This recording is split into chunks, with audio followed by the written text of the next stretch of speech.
I was born inside a dream, 1983, age of the machine, oil empire, puppet regime. Know what I mean? I'm from a hard place, caught between the fire and the frying pan. Hidden hand hold us every time we try to stand. Ghost in the shell, got us lost, hopeless as hell. Trying to make it so a story's a legend nobody tells. Give us power or give us means to insurrection. Give us a dream, give us a chance to strive for perfection. And now it's G20 barricades, soldiers with heat. The beast manifested fortresses, war in the streets. The end of days, much prophesized. Follow the West, the one world government, soul enslavement and death. All rights suspended. Won't be long now till life is ended. Like the embers, and remember those who never surrendered. Peace to all who walk tall while Babylon falls. Whose spirits live on, though bodies crushed by crumbling walls. Equal power and no power for all powers. Equal power and no power for all powers. Equal power and no power for all powers. People power is our power and no power. What's up, motherfuckers? Welcome back to Black Hoodie Alchemy. As always, I am your host, Anthony Tyler. I appreciate you joining me. I am here with one of my cohorts, Mr. Chris Fiato, broadcasting from a potato in Massachusetts. Yes, the potato phone. Hope it sounds nice out there, guys. He made that joke earlier. We're working on getting him a good mic, but that's a side effect of the marijuana poisoning. I mean, I'm trying to find the right setup, and that honestly leads me to a little bit of the pleasantries before we get into the topic at hand today. With the 100th episode, I'm thinking about subtle updates to the show. So yeah, like I said, now that Chris is sticking around for a while, we're going to get him a mic. We've been talking about it. We just haven't pulled the trigger because it sounds plenty good, but there is a little upgrade we could do for sure. Oh, yeah. Yeah, most definitely. So that's in mind. But also, I was thinking, Chris and I have talked about this a little bit. I wanted to throw this out there to any listeners. If you've been listening for a while and you are interested in getting in on some of the action, not only do we have a Discord where we chop it up with each other, but, there's some things that could be done if you really like the show, and certain things that I'm interested in doing that I don't really have the time for, quite frankly, but it would go a long way. Doing things like gathering some content from all of the recorded 100 episodes, just some of the favorites, and getting that into some small highlights that we could put on YouTube and things like that. If anyone knows, is willing and able to do any sort of editing on that front, hit me up. You'd be doing a great service. Because I think we do have a lot of good bits, a lot of good research, and it really helps to diversify, And I'm not trying to be mainstream. I'm not trying to burn myself out with the social media grind. I don't even, certainly not looking to be an influencer, but as I've put it to other people, I probably even said it like this on the show before. I'm always interested in getting to the like minds that would love the show, but have just never heard it. I guess, and what I mean by that is I don't give a fuck about converting anybody, like artistically or otherwise. Certainly not on like a spiritual level, but yeah. So I just want to connect with the people out there that are of like mind. So, and if you're interested in getting in on this with us and helping us connect with other people, please reach out. That'd be good stuff. So that said, check out the show notes in the description. Check out the link tree. We do have stuff on YouTube. We even have TikTok where I mostly have posted only like the fake ads and stuff. I've put some of those in video form. So if you like Tippy Patson and stuff like that, that might be fun for you. Dive Manual audio book, the print books, all that jazz, divemind.net. All right. Episode 101. We're going to do this. Let's do it. We're talking about voodoo. This is a touchy subject for a lot of reasons. It doesn't have to be, but I think people are afraid of it because of the cultural climate. They're also afraid of it because of the the artistic climate, the way voodoo's been portrayed in art and horror media, which isn't completely tone deaf. You know, like we were talking about Serpent and the Rainbow, the Wes Craven film before recording, and we brought that up last episode. This will be a good little bit of the introduction to open it all up, I think. Um, we mentioned the ethnobotanist Wade Davis and his work uncovering ingredients in the voodoo poison in Haiti, and what was the guy's name? Clary, Clark. Clairvius Narcisse. Right. I The believe dude, that's how you say it. yeah, who was documented. Again, we went into this a little bit last episode, and I'm sure we will dissect the zombie a bit more. No pun intended either. um, but this dude was a documented. He died, and he came back, and it turned out that he was drugged up and brought to a witch doctor plantation to pay off a debt in servitude, which is something that does happen. It is part of the working zombie application in real life. And yeah, and so Wade Davis, that dude, wrote a book that became the inspiration for Serpent and the Rainbow. And last episode, Chris was like, "Oh, this sounds very reminiscent of that movie," and I said, "Yeah, it sure does." Didn't realize that it was literally, yeah, it was definitely reminiscent of that movie. I still haven't seen it. I was telling Chris that the Serpent and the Rainbow is on that list of old classic awesome movies like The Boys from Brazil with Gregory Peck that I've always been meaning to watch, but I've never been able to find them. You know, things come and go off of streaming services, and sometimes you get lucky. But Chris said that The Serpent and the Rainbow has a serviceable quality, not exactly high def, on YouTube for free. So if you want to check that out. And I also found just before this that The Boys from Brazil is free on Tubi, so maybe I'll check that out too. But that all said, Chris, do you want to talk about? I think that's like a pretty big touchstone for us culturally. Not only is it a pretty well-known movie, but Wes Craven, you know, the a titan of horror that definitely falls in line with the whole Black Hoodie aesthetic. So since you saw it, would you like to tell us briefly a little bit about it and what you thought about the movie that is now decades old, came out in 1988? Yeah, so it's definitely, the YouTube version definitely had a very retro VHS 90s feel to the quality. I'll start with that. Um, it's not the best movie, but it is a very good movie, and I feel like Wes Craven being, as recognized as he is in horror cinema, he usually does a good service to the films, and I feel like a lot of the rituals they show in it um seemed very accurately depicted, especially in contrast to any like documentaries of voodoo festivals you might come across. And Bill Pullman sucks in it; he's the main actor. But no, story wise, I think it's really good, and it's a very grounded, um, honest interpretation and depiction of what the whole zombie trope can actually entail.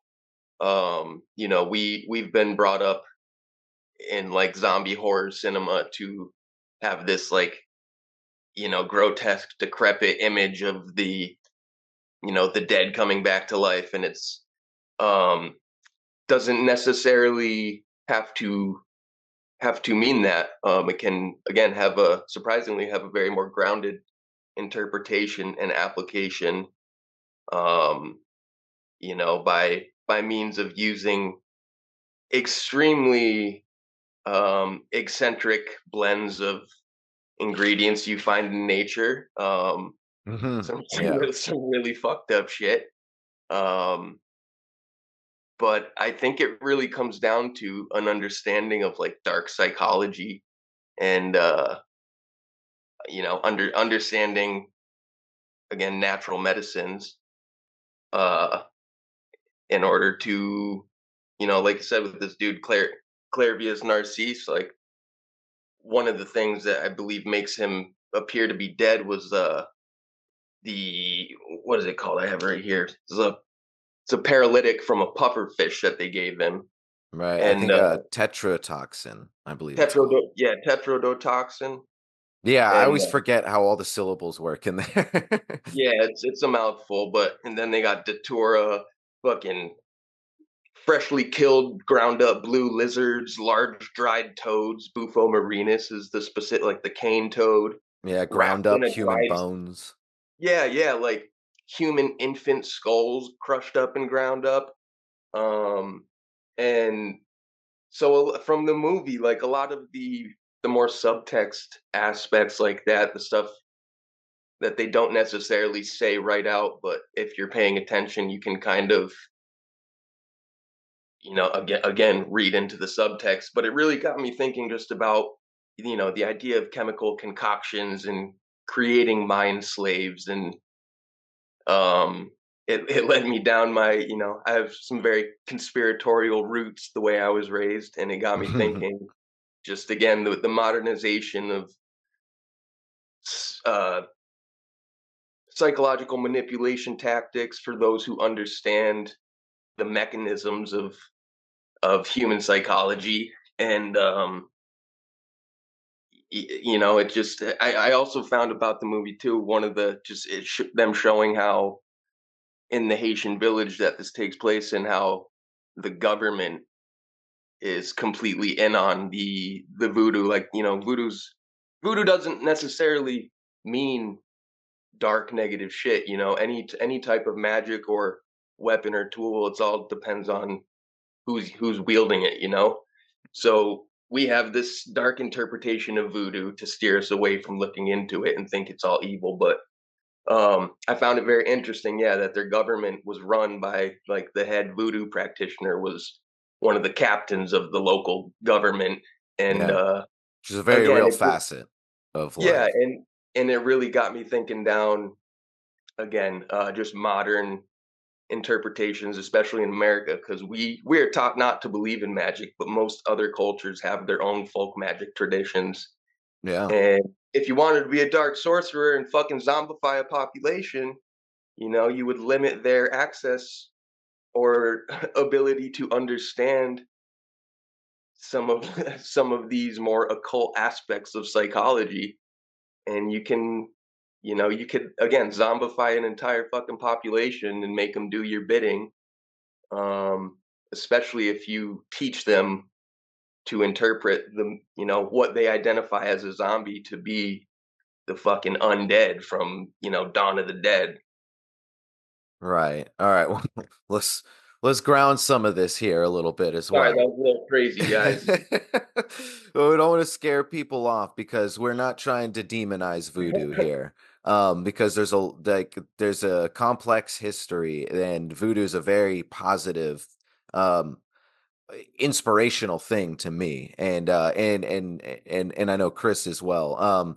The the there's definitely something to be said about ancient indoctrination tactics, and voodoo gets a certain rap because it it has clean cut categories and definitions like zombie and things like that. But the fact of the matter is that religion the world over has been known to indoctrinate and brainwash and zombify people. So it's, in the long run, don't you know I don't hold the hive mind in very much regard, in terms of mass hysteria and things like that. It seems like the more humans you get together, the dumber they get.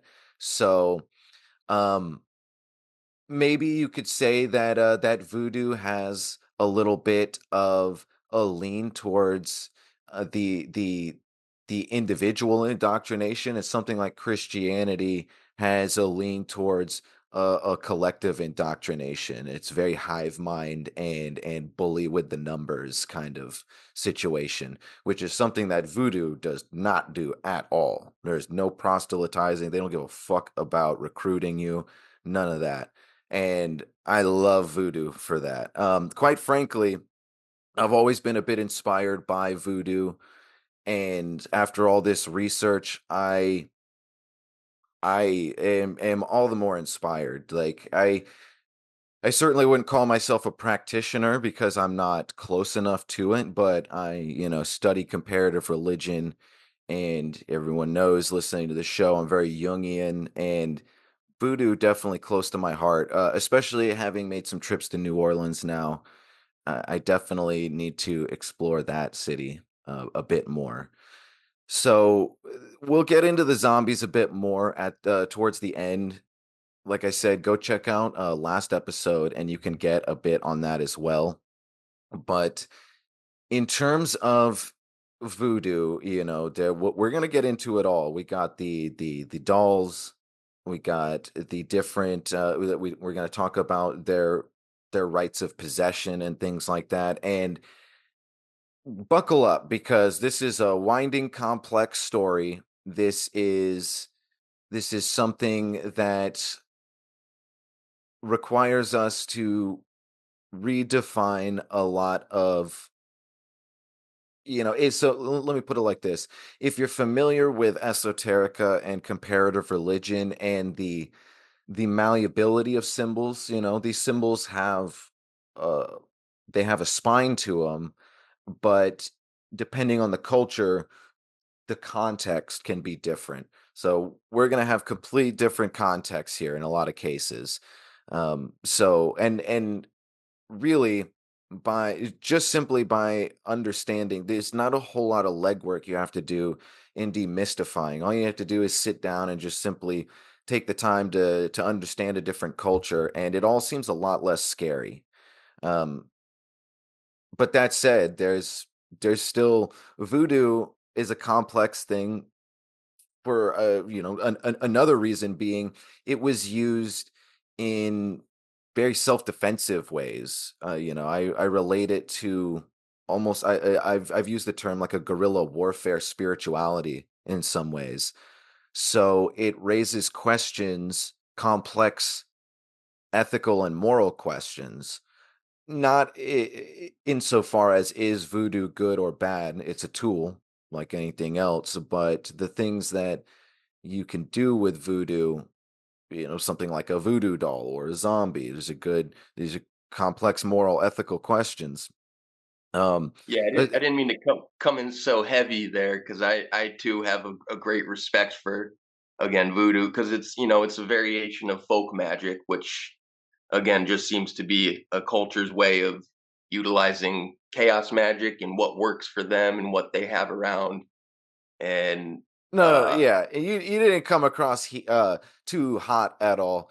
It was all great stuff. I was just poking fun at you a little bit because I can hear the skeptic being like, oh, here they go, like voodoo in the third world countries, like all the government being hypnotized by the voodoo witch doctors. These guys are gonna have 3 hours of fucking crazy nonsense. No, no, no, no. We're just having some, but everything he said, it's all worth. But this is the show, if this is not the first episode you've listened to, that we talk about all sorts of shit, but we keep it grounded with the source material. We got the notes here, and like we said, there's good and bad. This is a tool. um I mean, what you said for that matter is absolutely right. I mean, let's break it down briefly. The function of voodoo in the third world countries, um, which will be the next step. We got to break down the African diasporic religions here and understand the context of voodoo and the worldview a bit. But it serves basically, as you said, it is commonly well accepted that it's just incorporated deeper into everything. Like the Africa has a very, and Latin America for that matter, very, very magical everyday worldviews. And with that, long story short, that's naturally incorporated more into their politics, at least insofar as someone with a perceived magical prowess, especially in a culture like that, is going to by proxy be perceived as having more political prowess. So you're going to see a lot of overlap, and and so you're going to see a lot in terms of like titles, and you're also going to see a lot of overlap in terms of the practices.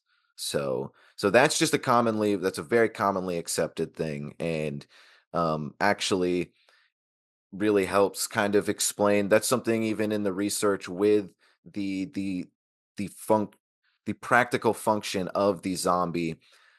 It serves as a boogeyman. I mean, in terms of, don't fuck with the witch doctors, or don't fuck with other people that can, hire a witch doctor to get you to pay back their debt.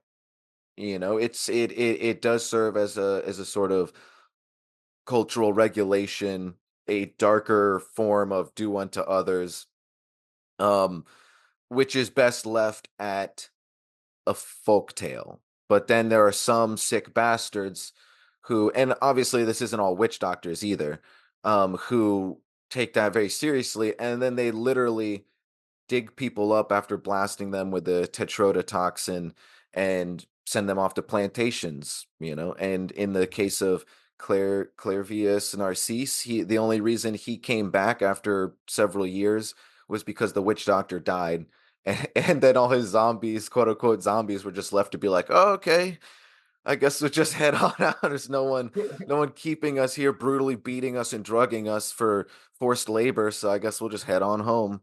Um, which is a talk about a mind fuck.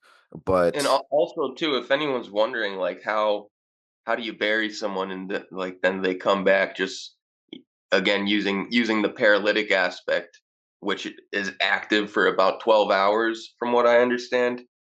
If you don't embalm somebody, then you just go and dig them back up, right, you know. right, yeah, and these toxins are very impressive. The Japanese um have long since used this in their culture. It's been a delicacy where if you eat it and it doesn't have enough of the poison, it's prepared right, it's supposed to give you, I think, like a mild euphoria. It definitely has some sensations. I'm not an expert on it, but in ancient Japan, if someone died and was known to have any exposure with that puffer fish, they were laid out beside their prepared grave for 3 days, just in case. Yeah, because then it starts to wear off, and they wanted to make sure they didn't bury people alive. So it's a very real historical situation, I guess. Okay, so I think that was some important context there. So now I want to get some definitions before I guess we get into the African diasporic religions. This is going to be a long episode, but a good long episode. I'm psyched for it. Oh yeah. So the word voodoo means spirit or deity in the Fon language of the ancient African kingdom of Dahomey, which is now Benin, which is West Africa.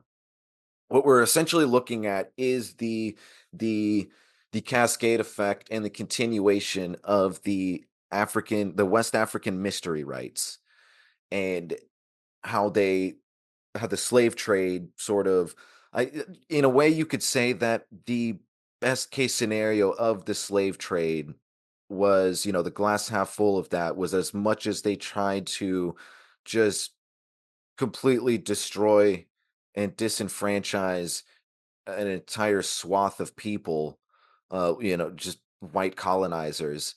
What they did by, instead is, I'm probably going to use the term cascade a lot as I describe the African diasporic religions, which is also a mouthful. They spread it all over the world, and in a way that is at least a beautiful sort of jab in the eye to the white colonizer. And interesting context, insofar as the British were classically oppressive to the Indian, in colonizing, and the whole the lot of tea trade and stuff like that, especially. The French were like that to the Haitians specifically, but just voodoo in general. Like if it wasn't for Napoleonic France, voodoo probably wouldn't be what it is today, in for better and worse. And it all just kind of sits stewed together to this day in New Orleans of all places. This is all very interesting.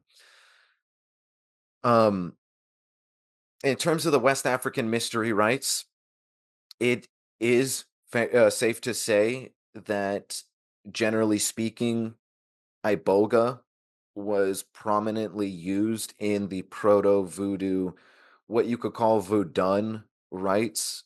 And that is what you could basically call the West African mystery rites, is Vodun. And voodoo has a lot of different definitions. Let's break that down a little bit here. And most commonly, I think, like, for the episode title, this will just be Voodoo. Well, that's how it's spelt in New Orleans, and we'll kind of round home plate talking about New Orleans voodoo. And that is the colloquial kind of way you phrase it. But if you look it up in like the Britannica Encyclopedia, it seems to be that the commonly accepted scholarly uh not definition, just the spelling of it is Vodou. So I suppose that that has been inherited as the technical way that you spell that. But we also we have Vodun, which again is sort of the overarching, the more esoteric, the more, secret society-ish. And and like I said, complex is another word I'm going to be using often. I'm going to be able to give you these definitions here, but a lot of this, even researching it, eventually it'd be great to get a voodoo practitioner on to iron out some of these really tiny semantics a little further. Because there's also hoodoo, and hoodoo is something that is specifically, it has to do with African American slave culture inspired by voodoo. And so I thought that that would basically just be New Orleans voodoo, but then I also hear people differentiate between New Orleans voodoo and hoodoo. And I do have I have some context that can help us here. Voodoo in New Orleans consisted of root work and gris or juju. People would seek out conjurers or other spiritualists for spiritual intervention or protection in their daily affairs. These favors ranged from those concerning love to political influence, and although most workers used their powers for positive forces, there were some who did not. It was probably the work of this small percentage of people that was sensationalized by people outside of the religion, and this aspect of the religion became known as hoodoo, and is often the basis for the misconceptions that public society has about voodoo. So I think it seems to be safe to say that hoodoo is the kind of snake oil, New Orleans street corner version of voodoo. So I think that's the best I could give you there. And like I said, it also most definitely has specific definitions of African American slave religion, spirituality. But I mean, so is all of voodoo in America. We also, so to get into the diasporic religions a little bit, we obviously have Haitian voodoo, we have Dominican voodoo, we have Trinidadian voodoo, we have Brazilian voodoo, and there's also, of course, Cuban Santeria, and the interesting Palo Mayombe, which is, I've heard described as, this is interesting enough because there's already dark connotations to Santeria with like head cuttings, sacrificing chickens and things. But Palo Mayombe is described as like the dark side of Santeria, and it's still not evil, but we'll get into that a little more as we explain the context and the symbolism of death, because I think that really interestingly articulates it.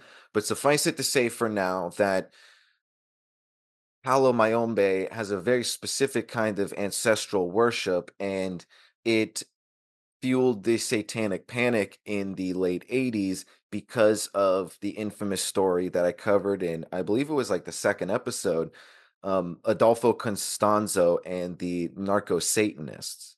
And they had that whole mini cult. There's several of them where they were sacrificing people and including cartel drug traffickers, and then just robbing them and selling their drugs. And it's a crazy story. It's a really crazy story. I'm sure we'll touch on that more, but suffice it to say that that also has its roots in, well, again, the cascade of the African diasporic religions, which includes all of those in that list there. Um, so there it is. You wanted voodoo. You're getting it. It is definitely a tangled yarn, but the more legwork we do, the more we get to iron it out, and it does lead somewhere. Let me tell you, there's a lot of interesting history and stories and practices. A lot of innovative magical practice. So in terms of the history of the body of voodoo, there's no source text. There is there's there's no pope. It's a very decentralized religion, and it seems like a lot of that has to do with the slave trade itself, and just the fact that it was ripped from its roots, but also, and I'm certainly not an expert on these West African mystery rites, so that is what I'm trying to get away from in terms of explanations, the quickest. But I can tell you that it's not just one specific tribe or group of people that what we know as voodoo came from today. It is more of a regional thing, hence the West African phrase usage there. And it it always seemed to have a very heavy emphasis on oral tradition and decentralization. Essentially, there was never a it, at least at its core, it was not. I'm sure this gets into tribal politics and everything else, and I don't know the shit about that. But at its core, it was never a power-driven religion like the Abrahamic religions. And I think I'll say this, I've heard people mention how, and I've said this in other episodes, it's kind of like a Jordan Peterson-ish mentality of like, from an adaptational point of view, Christianity, we're not saying that you go to hell if you don't believe in Christianity, but this is the most adaptational way to look at existentialism. I don't agree with that. I don't think there is one specific, end all be all to begin with. And I certainly don't think that if there was, it would be Christianity or any of the Abrahamic religions. And this is the point I'm getting at. At least you're making me think, and I appreciate that. So that's way better than the dogmatic, you're just going to hell.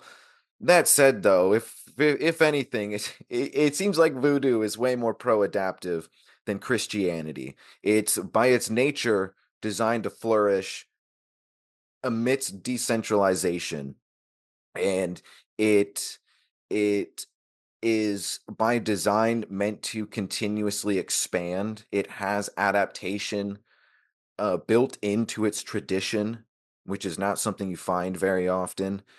And it is all about the healing of the soul. It's not about punishment. It doesn't have a hell, for that matter. We'll get into some of the beliefs a bit more here, but I do have some definitions. You can find all this in the show notes. It's all very clear.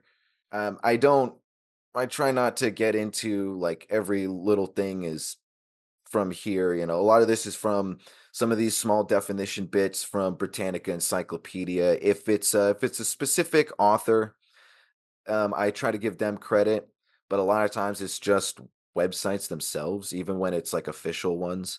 So, and in that case, it's just like go check out the show notes. I'm not gonna break the flow of the narration, giving all the little sources. But that said, I also, speaking of sources, I wanted to give a nod to Robert Tallant, Tallant. It's just an old school New Orleans investigator. I read his books on New Orleans voodoo and the New Orleans voodoo priestess Marie Laveau early on as a teenager. And yes, he was a white dude researching New Orleans or voodoo in New Orleans in the early 20th century. So there, I've heard some people say like, "Oh, it's not the greatest source material," but it really is a great historical. They're both great historical books because he was very diligent. You're going to find some less than tasteful language in there, but as I remember it, Robert Tallant didn't even use that. That was him documenting New Orleans at the time and a lot of the language. And so it's a little bit of a surface level understanding, but he was really diligent about getting right what he could know about voodoo. So those are fun historical books. I think worth reading if you're interested in that. So some definitions. Let's get some straight here. Voodoo overall is a worldview encompassing philosophy, medicine, justice, and religion. Its fundamental principle is that everything is spirit, hence the definition of the word. Humans are spirits who inhabit the visible world. The unseen world is populated by these spirits.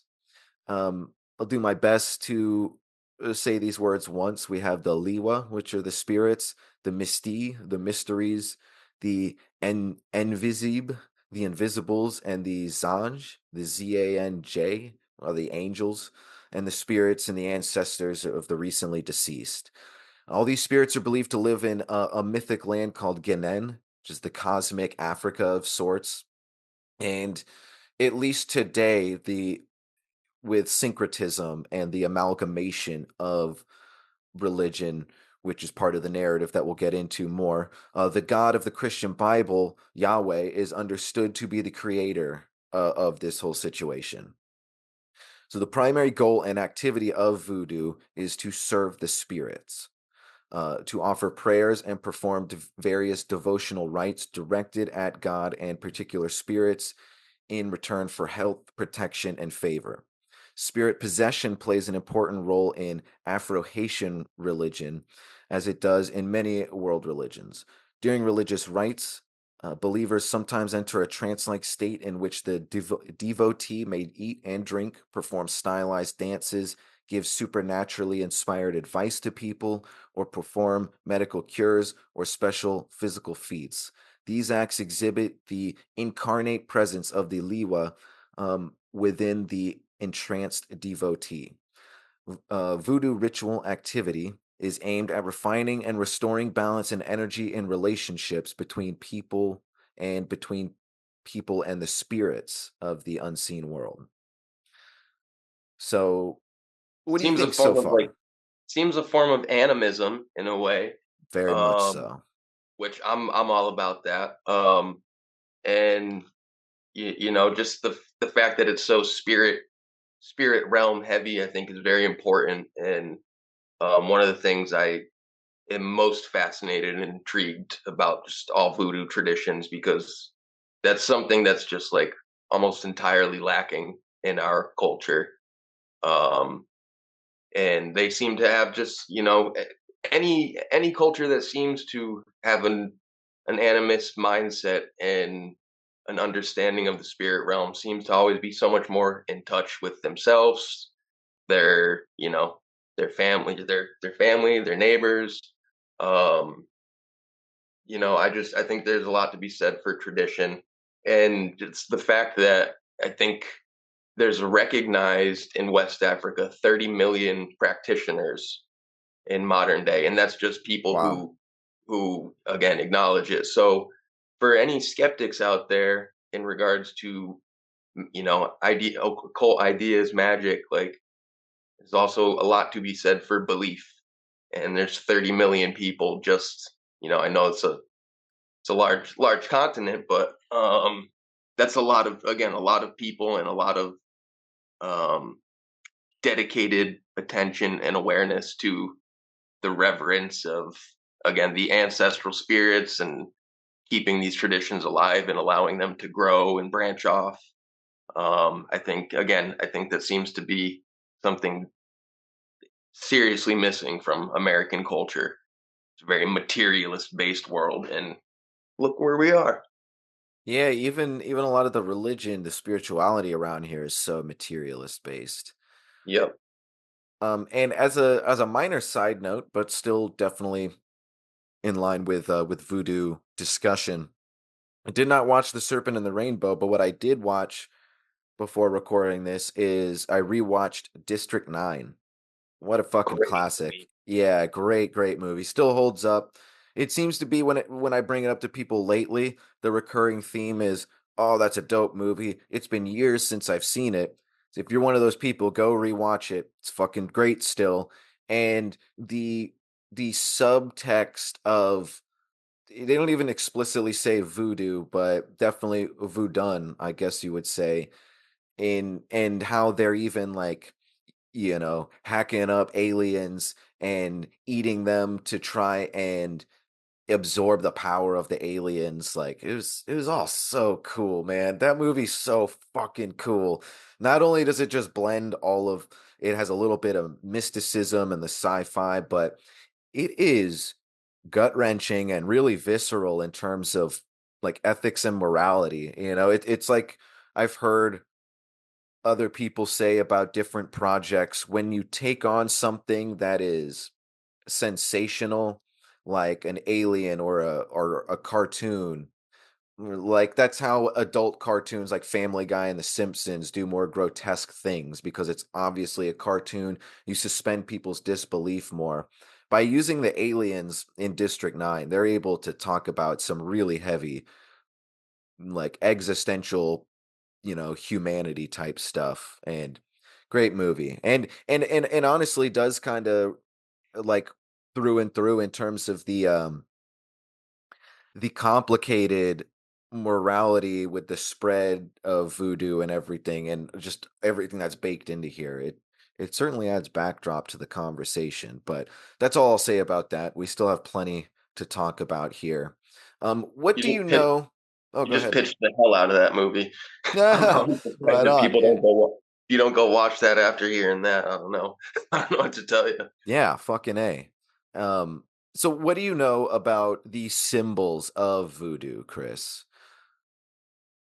Uh, It's okay if Meaning, you don't know anything, but like, like what is? Because I'm happy to get into it, but like, and yeah, I'll lay it out for you and the listener, and then you can tell me a little bit. yeah. There, there Let's do there's that. there's the Catholic cross, which is used very consistently, but has roots that go. There's a syncretism again. It goes it dates to before Christianity. There's the snake involved. There is the veneration of death in a very grab the devil by the horns kind of degree. There's an emphasis on possession, which is very scary in the West. So what do you think about all these? I So again, it shows, especially with you mentioned the cross. Like, there's another example of recurring motifs across all of history and all these different cultures and their mystery rites. Um, and again, I was surprised to learn that a large, or I don't know, I don't know if I should say large, but um, an important aspect of some of the voodoo backdrop is stemming from Catholicism. Mhm. And so it's, they have their saints and everything like that too. Again, just what I see, it seems to be, again, especially regarding like the mysteries and secret societies and the esoteric nature across the world.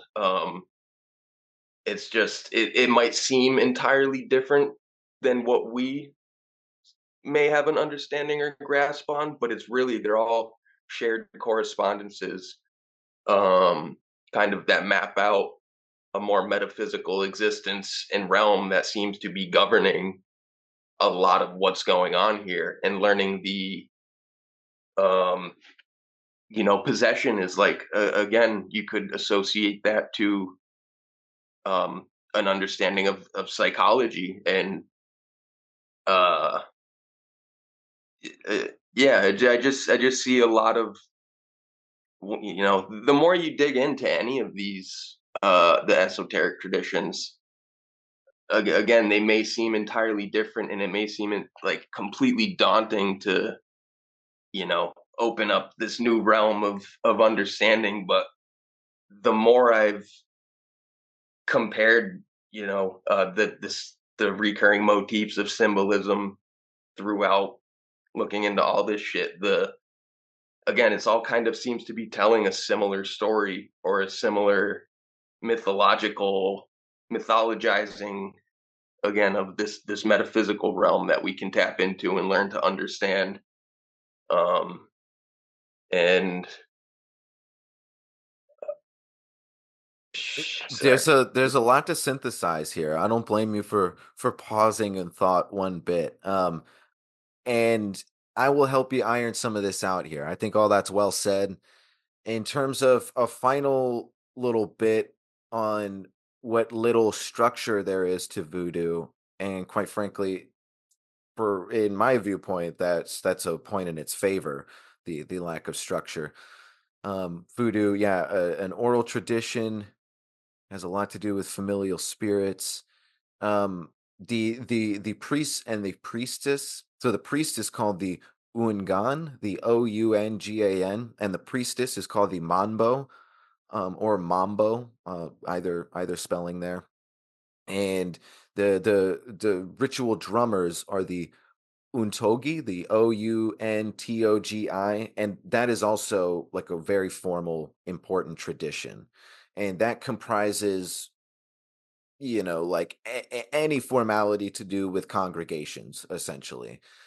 Drum circles are huge. And just that was something also they showcased in Serpent in the Rainbow. Hmm. And um again, even though I've said that we don't, in our modern cultures, seem to have our own rites and traditions like that, if you just consider the idea of what a drum circle is, it's energy, frequency, and vibration, repetition to create, whether it be, you know waves, and disrupting the fabrics of the metaphysical spirit realm.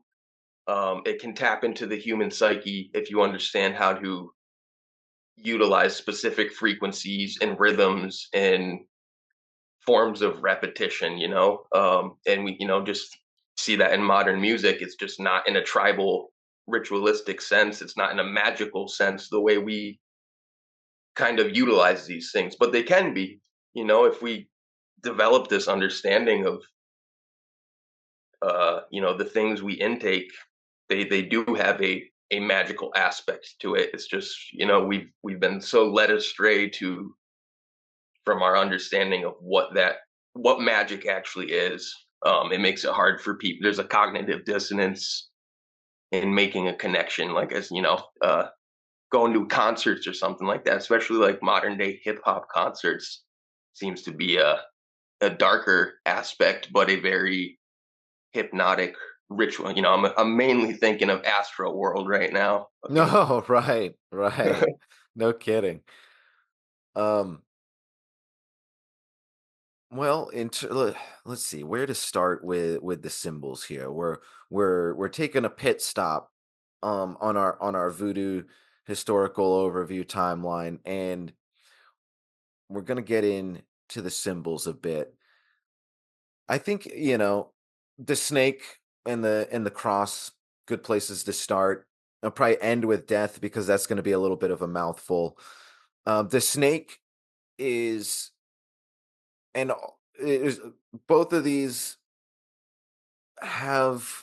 Let's see. There's it's a little bit of a complicated situation because from the Christian point of view, you know, the repurposing of their symbols is kind of inherently satanic, and it depends on how the Christian uses that word satanic, whether or not I even agree with it. Like, insofar as if that's just a technical definition, if it's just a technical definition, and you mean that whatever isn't Christian or whatever has been effectively repurposed is just like in error, and I guess that's satanic. Like, that's going to lead you away from the truth. That's your opinion. That's the definition of the words that you're working with. But if that is implied that that is inherently evil and insidious and malevolent, then you lose me, because in that sense that like error can lead you astray, I will at least grant you your own opinions, and that at least makes sense to me, but we can't be making implicit, you know, moral value judgments. And um s- the fact of the matter is it's not satanic. And this also gets into race and racism and bigotry. um you can only take that Christian argument so far before you need to be prepared for pushback. You know, you're entitled to your own culture insofar as you don't step on other people's culture. And at a certain point, you can go fuck yourself. You know, no one gives a fuck. What we take your opinions and walk away. You know, you're not going to convert people. They're going to do whatever the fuck they want with your symbols. Doesn't matter. You know? Yeah, and yeah, and I think one of the biggest missteps with symbolism is that one of the beautiful things about symbolism is that it speaks to the unconscious and has layered meanings. There can be, an array of meanings to symbolism, but so many people are caught in this binary mindset of things having to have an either or answer. So they attach a singular meaning to symbolism, whether it be a negative or positive understanding of it. I think people would do themselves a great service by being open to multiple interpretations of something like the symbolism of the serpent. It gets associated as satanic, but it also can be associated to wisdom. right. And in terms of, we're not going to get bogged down in Jungian philosophy here. Part of the advantage of doing this episode finally is we've done a lot of legwork in the other episodes to explain magical thinking and all the stuff like that. So we don't need to get into it as in depth in an episode like this. We can just get it. We could just keep it with voodoo. But that said, you know, the archetypes, they have this strong backbone in terms of what they're going to mean to everybody. You know, and that backbone is the path of least resistance in terms of adaptation. And you know, like, I'm trying to think of something easy, like fire, you know, brings light and burns. You know, anybody is going to have that associated with the symbolism, but some people in some cultures might venerate it, some might fear it more. The context starts to vary the closer you get, you know, to a specific group, but it all comes from the same initial place. So and so I think it's worth kind of considering that the there is like archetypal overlap between the voodoo snake and the Christian snake. And if you take out, and it really kind of stems to, which is trippy because we're talking about a lot of different cultures here, the Promethean allegory, and how, you know, Prometheus was the light bringer, and how Lucifer translates to light bringer. And it's the whole, you know, it's weird to say that inherently helping human beings by giving them fire would be that's inherently evil. That's a weird line to toe, and it seems more complex than that. Um, the snake is the same thing. Like, was it really so bad? And again, we're talking about the folklore here. If you're taking this literally, you should probably not be listening to this conversation, quite frankly. Okay. Um, Okay. if so, the snake here uh, provided a lot of insight, right? You told them what they were missing. Say, hey, you could do this if you want. There's a lot of stuff there's a lot of sleight of hand here, and if you don't want to deal with that sleight of hand, I know how to get rid of it. For better and worse. And that's the whole sting of the fire, for better and worse. That's the whole allegory of the technology of fire, and it is the allegory for technology as we know it. You could look at this with the internet and everything else. It goes deep, and I think it all boils down to these things are tools, right? It's not rocket science. And the snake in voodoo symbolism has all of that proto apple biting wisdom and insight. And it's also related to fertility. And it also serves as a psychopomp, meaning, the carrier of the souls between life and death. And I just got a flashback.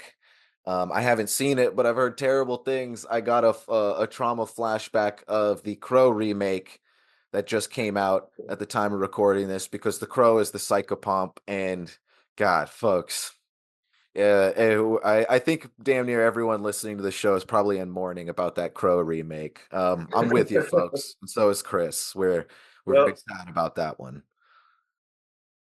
But the crossroads. That's the snake. That's we don't need to get too deep into it, but suffice it to say, I thought it was cool that they ended up using in their syncretism, especially specifically when it got to the Americas, Saint Patrick to personify the wisdom of the snake and all that. One thing I don't get into here are the names of voodoo gods, because it is very vast. And as I understand it, there is no, and I'm confident of this understanding, but there's also a lot of denominations. So maybe some denominations have more specific numbers, but generally there's no number. Talk about decentralization of voodoo gods. There's so many of them. It's usually related to the Hindu mythology, where gods are repurposed, they reincarnate and kind of fractal out their persona.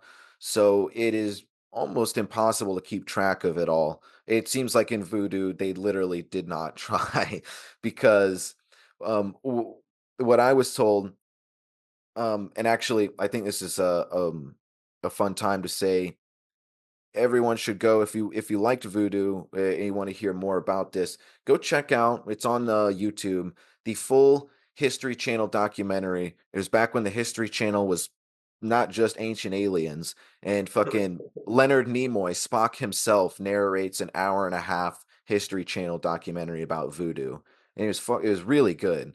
Leonard Nimoy was a very esoteric, interesting dude. I would have loved to buy him a drink, that's for sure. But He put out some cool albums too oh, back in really? the day.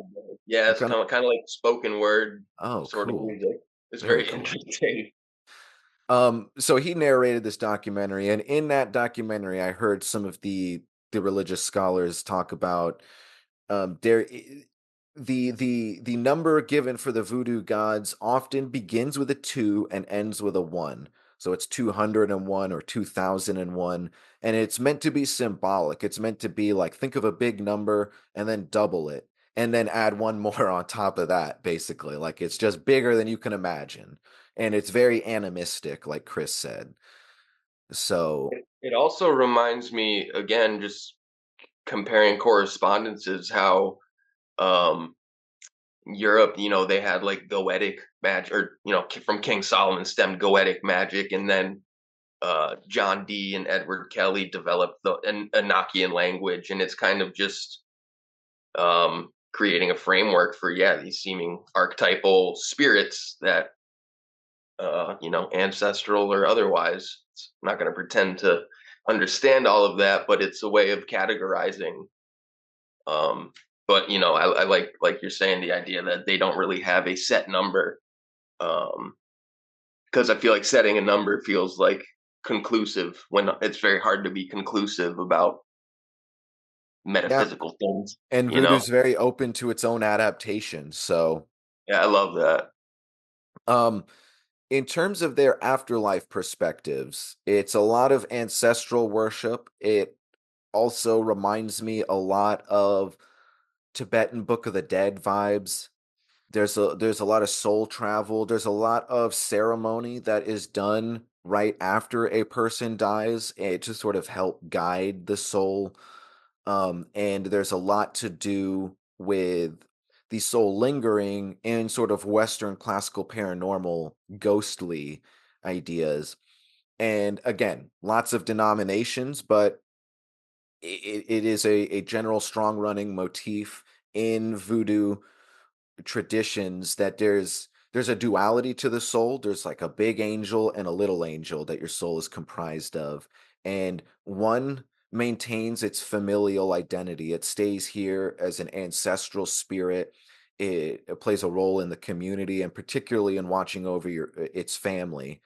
And so you have a whole family of ancestral spirits that you venerate. And then you have the other angel that goes on to cosmic affairs like judgment of the gods, and more often than not there are levels of reincarnation involved. So um and like I said, there was the like cosmic Africa, if you will, but there is no hell. It's all just a very Eastern in that sense, very Eastern. So we'll get more into the music a bit later, but I just wanted to say in terms of the symbolism, the drums very important. We could talk about possession a little bit here.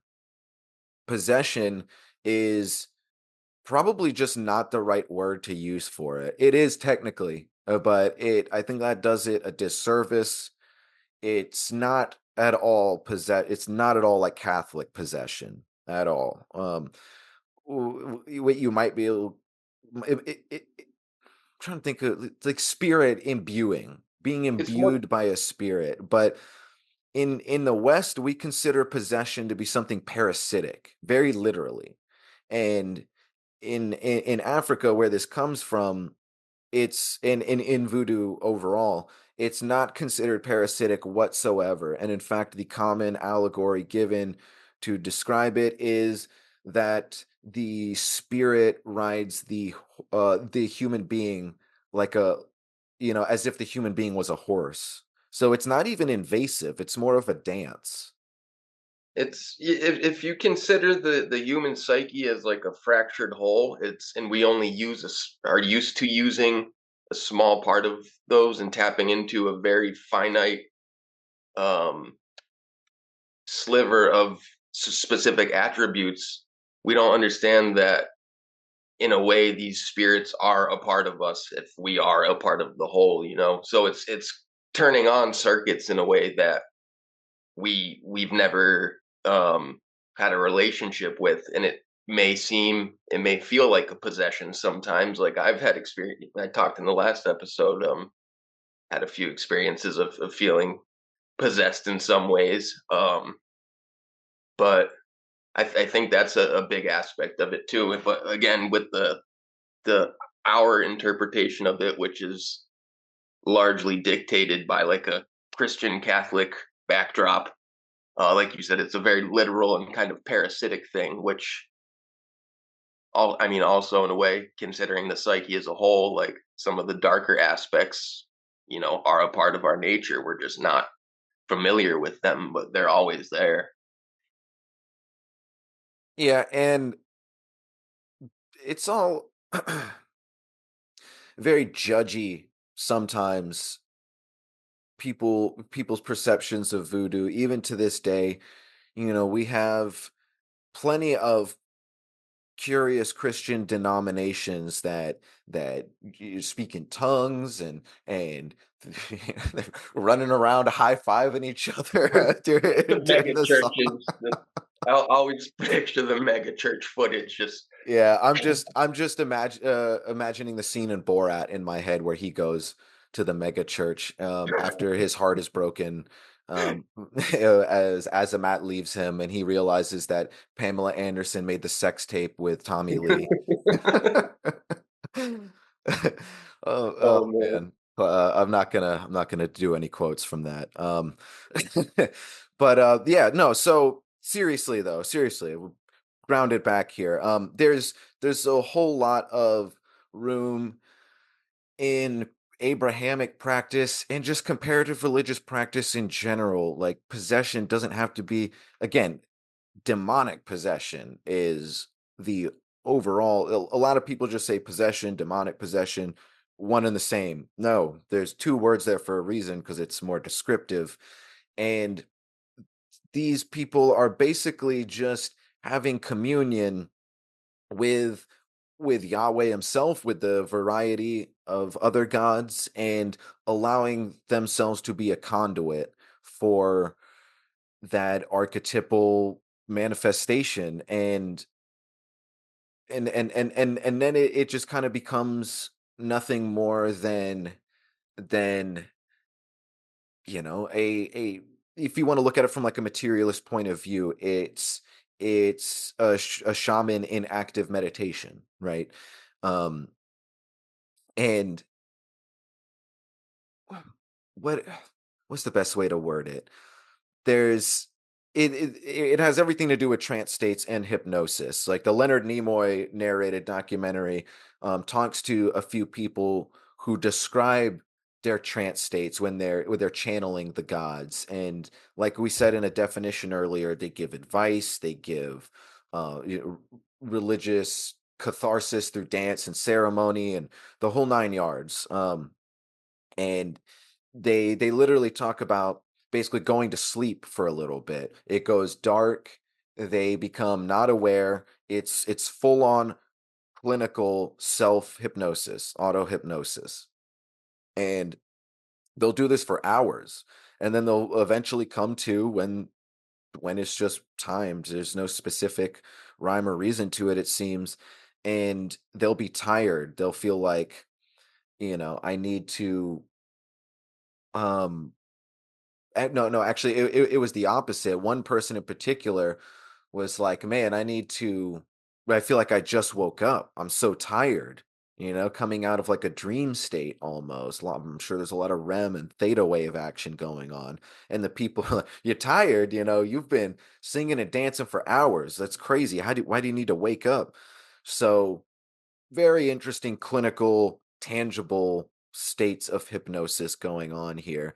And I think for the materialist point of view, as we've said before, the gods are practical from any worldview perspective. Even, Ares, the god of war. You don't have to believe that there is a literal god in the sky to understand that that motif expresses itself in every act of war, and therefore is the life of the god itself, at least symbolically. And in I that sense, all of these things are worth considering.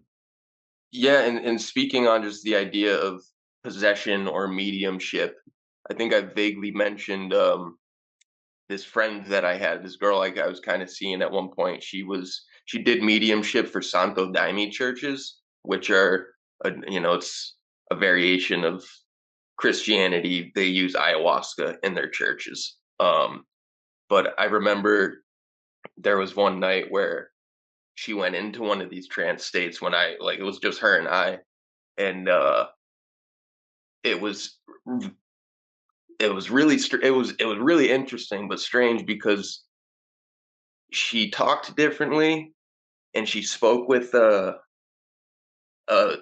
type of wisdom that her baseline personality didn't seem to be able to tap into. And she started talking about my mom who had passed away like the year prior and shit. And it was a really heavy experience. And I remember after she kind of came back to it, like I got really emotionally affected by it, and I had to like step outside and I was fucking bawling my eyes out. But like tears of joy because of the things that she kind of relayed to me and the energy that I felt in the room. And like there was the best way I could describe it is that there was a shift of energy in the room that was palpable, and it felt like I was talking to, again, I guess an elevated version of her consciousness is one way to describe it. Um, Fascinating. but yeah, it was a heavy experience. I believe it. I believe it. Yeah, I don't know where all these things go in the long run, but especially if this is not your first time listening to the show, you'll know that I am the first one to give weight to things like that on a case by case basis. Absolutely. And I've had wild experiences myself. And people might be especially skeptical hearing about, oh, she was a medium for a denomination that uses psychoactive plants. But people have this idea that they're with stuff like that, ayahuasca, mushrooms, yeah, it might cause hallucinations, but like we've talked about before, it seems to be more, rather than causing hallucinations, lifting some filters that seem to diminish the ability to hallucinate different types of reality. So I think it's just more tapping into the brain, um, in an elevated sense. Like, a lot of people might put less credence to an experience that's in the midst of a plant medicine ritual. But I would argue the opposite in my experiences over the years. Yeah. Well, yeah, and that's exactly everything we're going to be further getting into here.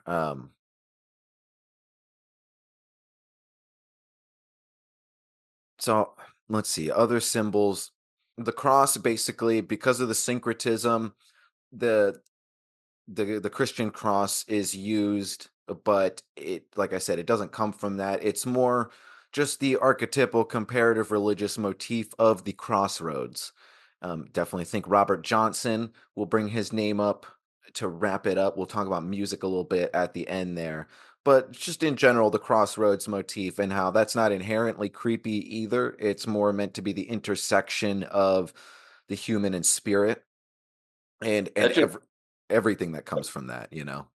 that just reminded me something of an interpretation of the cross that I stumbled across a while ago that I found very interesting. If you look at a cross, um, if you fold it into a three-dimensional object, it becomes a cube.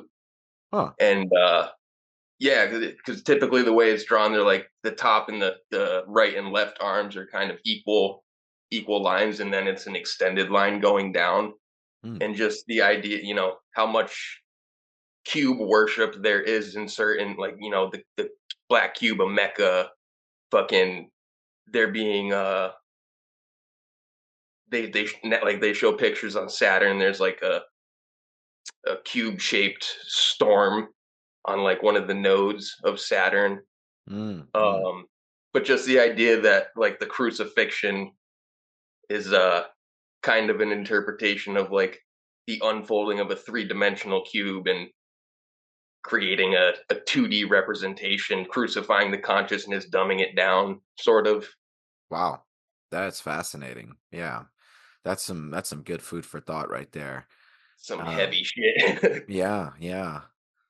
Um, yeah, there's a lot to the cross, that's for sure. And it's not just simply the crucifixion. So that is very fair to say. Like there's the 4 points, the elements and the intersection, we call that like spirit. There's it's definitely, however you want to put it, that's a hell of a geometric consideration there. But it all stems, it seems, from the archetypal representation of that intersection one way or another. And eh, I guess speaking of like, you know, wood and crucifixions and crosses, the like the pole near the tree, quote unquote, not often, or it's not always a tree, that's for sure, but that's the symbolism. The tree of forgetfulness is something that is recurring in voodoo ceremony. Now, I'm certainly not an expert on this, but I gathered some material, and you can find this in the show notes, or it talks about some of the where voodoo came from, in ancient Dahomey, modern day Benin. So important sites along this route of where they were basically just picking up slaves include the Tree of Forgetfulness, where the the kings of Dahomey believed that if the slaves marched around the tree, women 7 times and men 9 times, in full circumference, they would forget all ties to their homeland and thus would never return.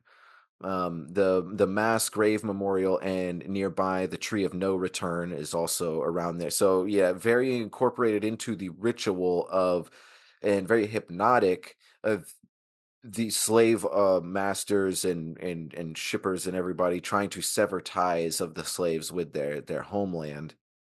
And That's also an interesting connection too. To like, sorry to go back to the Cuba Mecca. They also do some ritual where they walk in a circular direction around the cube a specific amount of times, but ah, in reverence or worship. So right, there's and an that's how example. it's That's well That said, because that's how it's flourished today, is it's a part of veneration to the spirits, and it's sort of a hypnotic ceremonial circular dance, that is often incorporated in their group worship. So, Yeah, and one more I forgot to mention important connection to the cube and its cross symbolism is just the cube representing the prison of time, mm, essentially, which is also a Saturnian motif. hmm, Um, very but much so.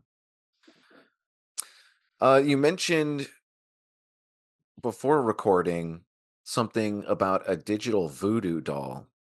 Now the yes, voodoo doll, well, I'll have you. I don't know shit about that, so I'd like to ask you about that. The original voodoo doll, it comes from the African Bocio, Bocio, and it is a wooden carved doll that was basically used for psychotherapeutic probing and certain manifestations. And also the Western, anthropological term for like the voodoo magical doll would be the poppet. So, but in proto modern voodoo, in the history of voodoo, it was, and this is how it works to this day as well, for that matter, not just the history, but in general, the voodoo doll was used for psychotherapy. And I put emphasis on the history because think about the initial adaptations of these kinds of things. We didn't have art, although burgeoning art as we know it today. A lot of, I think, people's magical mystical practices, and I know for that matter, is filtered through their art. A lot of times when people are moved by a piece of art, it's not different really at all, and it's just a matter of semantics, well, whether or not that's mystical or spiritual or existential.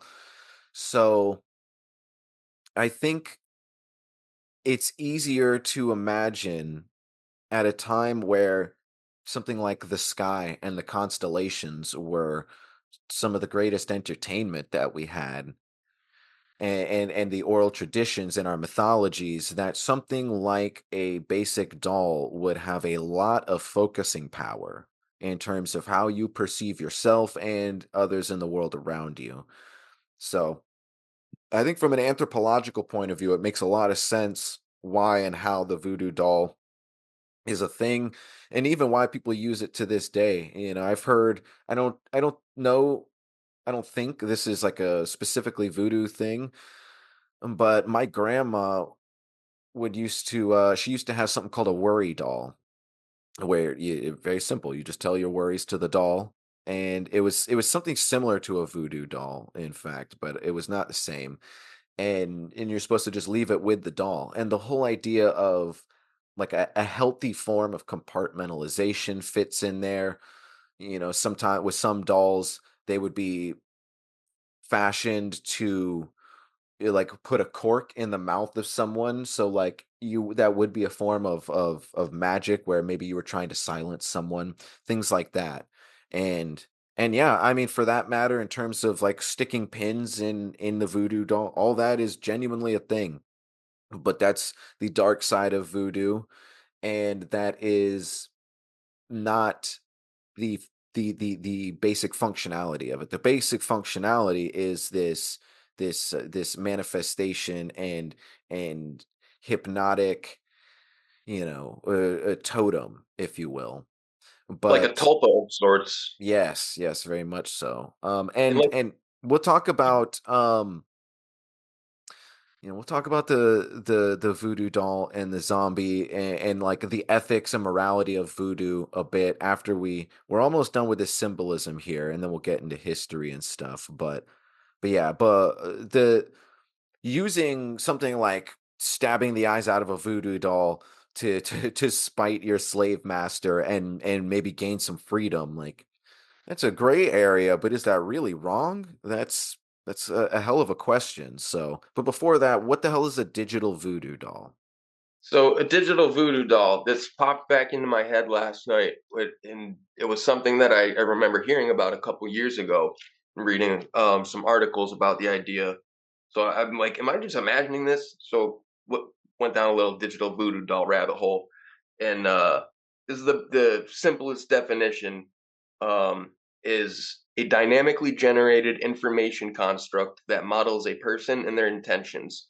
Creating and using these models has the potential to negatively affect people and softly push for a change of behavior in society.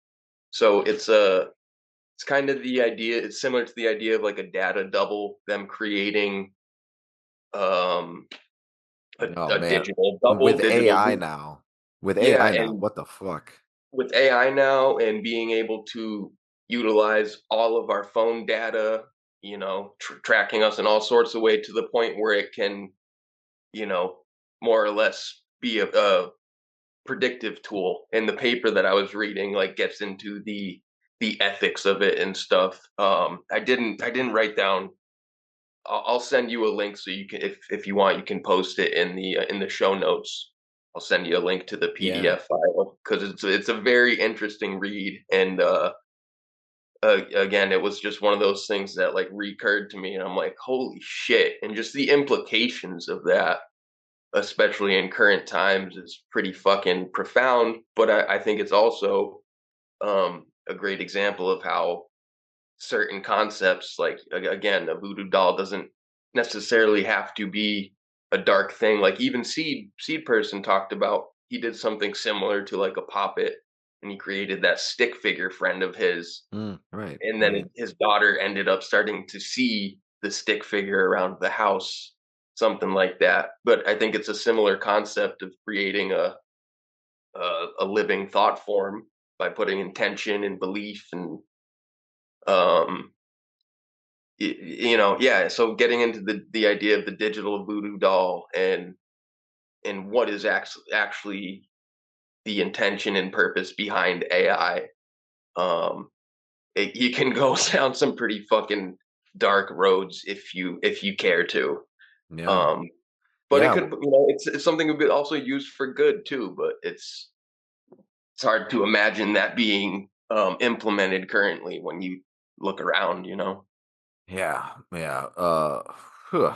All right, that's some Black Mirror shit right there, man. Good Yep. lord, fascinating though.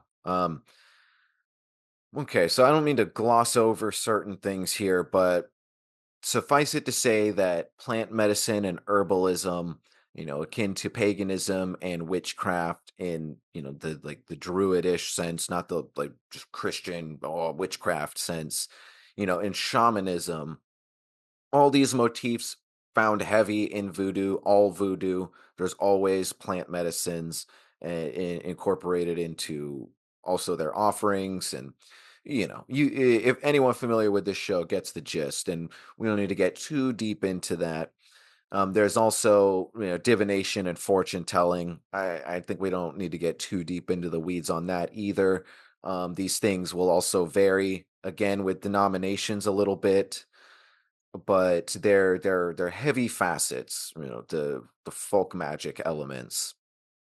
And um and from here, I think we can get into the morality and ethics a little bit, and we can talk about the veneration of death and ancestral worship. And as a side note, I will circle it back a little bit to Palo Mayombe. Now, it's not the same, but what is very much the same is this comparative religious, largely non-Western viewpoint that death is something that should be venerated and not feared.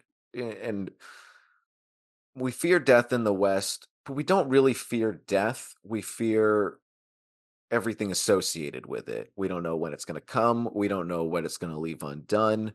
There's a lot of uncertainty, and that leaves us feeling a little icky. And and I think also there's just a genuinely superstitious element that people have in the West where they feel like if they think about it, they will bring it into their lives, and that's just silly. Um, it's especially silly. Sure, there's manifestation things, but you got to have a lot of oomph behind something. There's a lot of shit that you think about that doesn't manifest in your life. So you're overemphasizing death, and you're also not giving it all of its proper context. Death in the comparative religious context is a symbol of transformation and transition.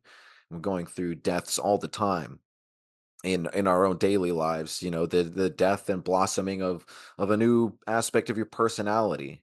And there's the whole phoenix motif, rising from the ashes. We know that ash is great fertilizer for new crops. So it's all the cycle for one. And outside of the West, that is much more commonly understood. And yes, if you keep death too close to your present moment in your thoughts, it can certainly rob you of your peace. It could make you very anxious, or it could make you like psychopathic. It can make you aggressive and want to act on that or something. But skillfully, the alchemical, and I think you could consider this on the scale of enlightenment or Jung's individuation. I think there's this crucial element of something as simple as carpe diem. Seize the day. The the best aspects of venerating death show us that the present moment is a gift, and that you should use it accordingly, right? And you should be thankful for it.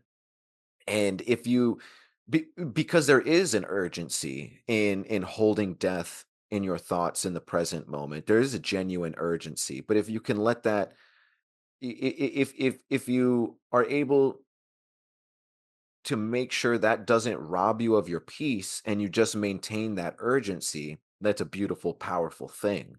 And I think that's a lot of what people venerate about death that Westerners just do not understand.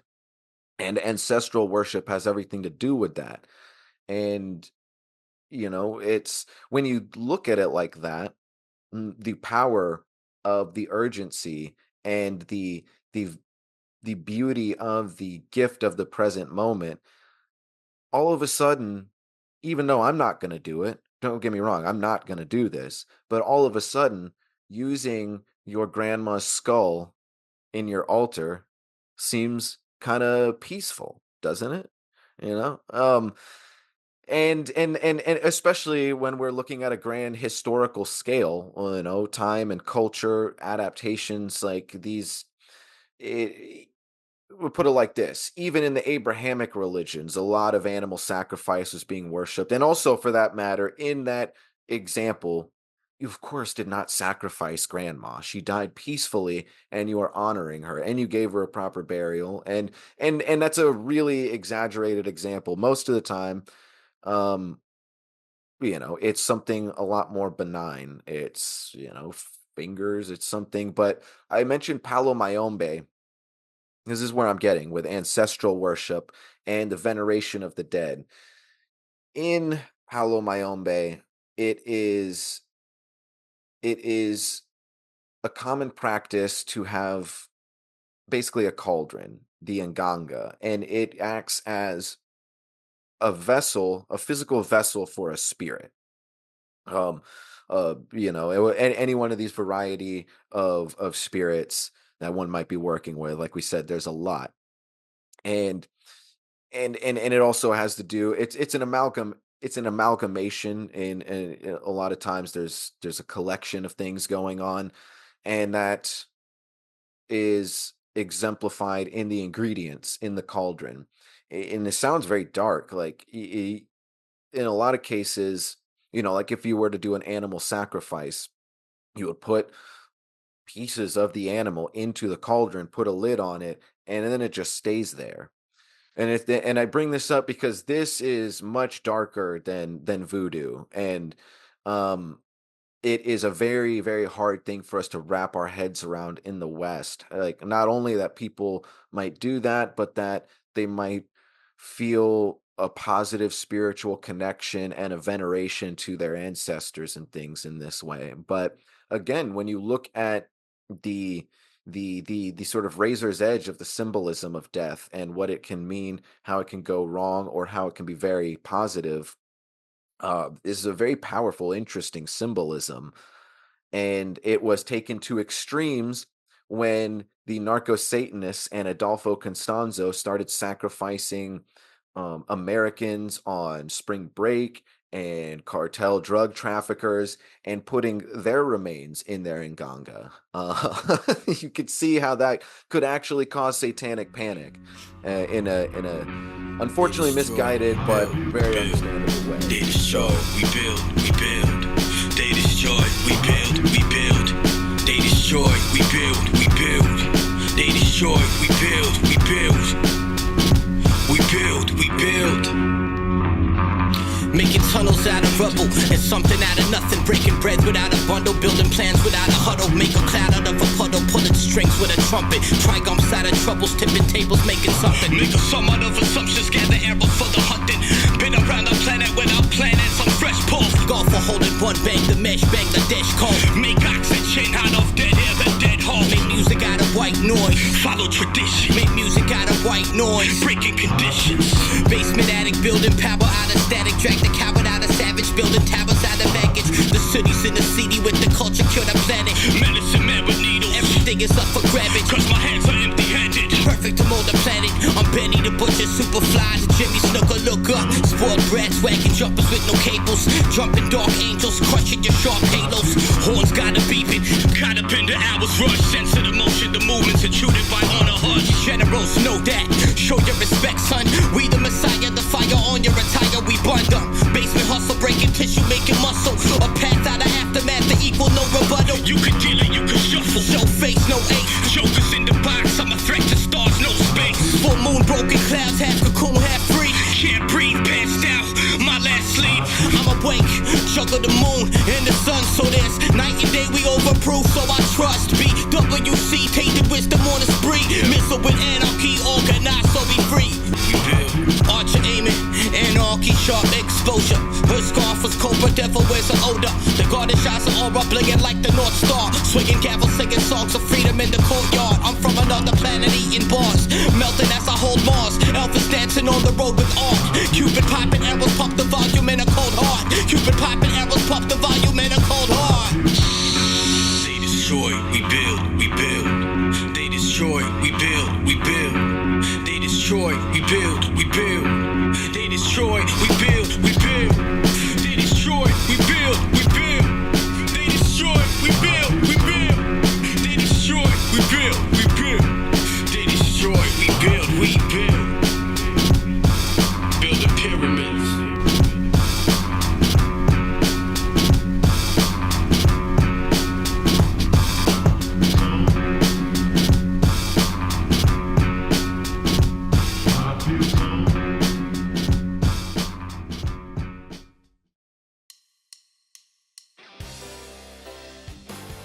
Whee, dang on, man. It's your good old boy Tippy Patson here.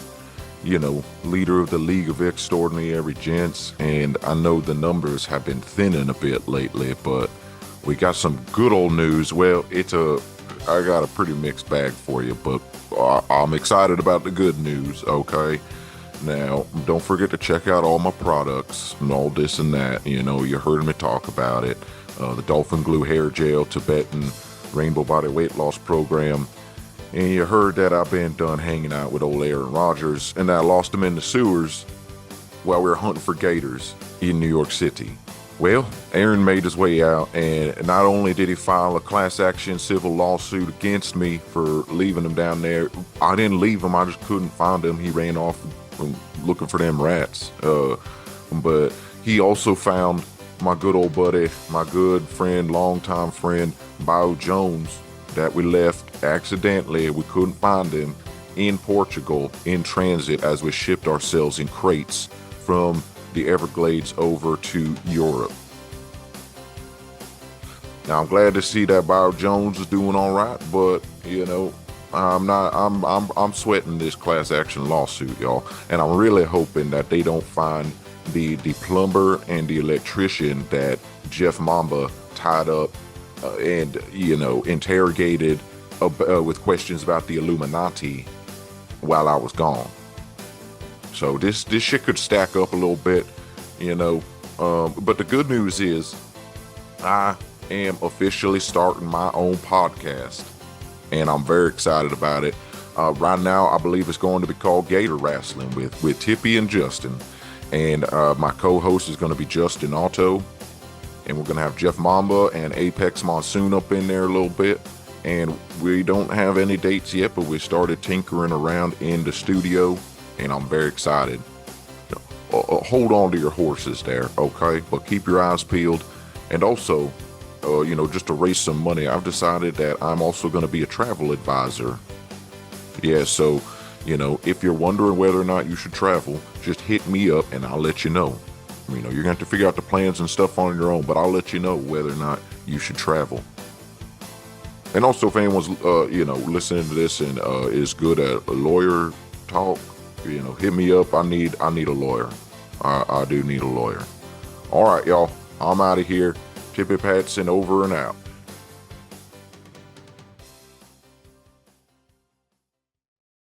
Hello, everybody.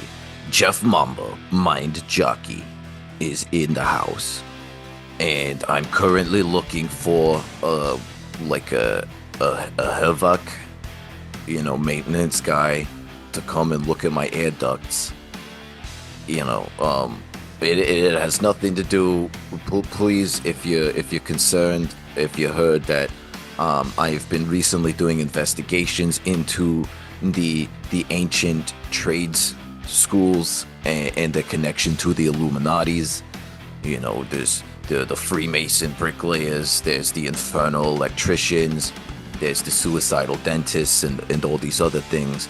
So I need a Hivik guy, you know, out here, but it's not because of anything like that. You know, it's just Hivik stuff. So don't be alarmed, you know. And, you know, maybe just don't tell anyone where you're going, and, like, just be prepared to be gone for several days. So, but, and also if you could bring any, like, carpentry friends, or, like, pool cleaner guys, or any firemen, you know, just bring them along, too. Yeah, so, yeah, I'm a jockey for your mind. My name is Jeff Mamba. Also, I'm going to be doing a movie review corner for Tippy Patson's new show when that comes out. So keep that in mind, and, you know, don't, you know, just rest your pretty head out there, because, you know, once I get my Hivik stuff squared away, I will be back vanquishing the Illuminati. And, you know, don't forget I'm also a former cloning lab manager and a really cool guy. And that mermaids do exist, and so do dragons. Goodbye.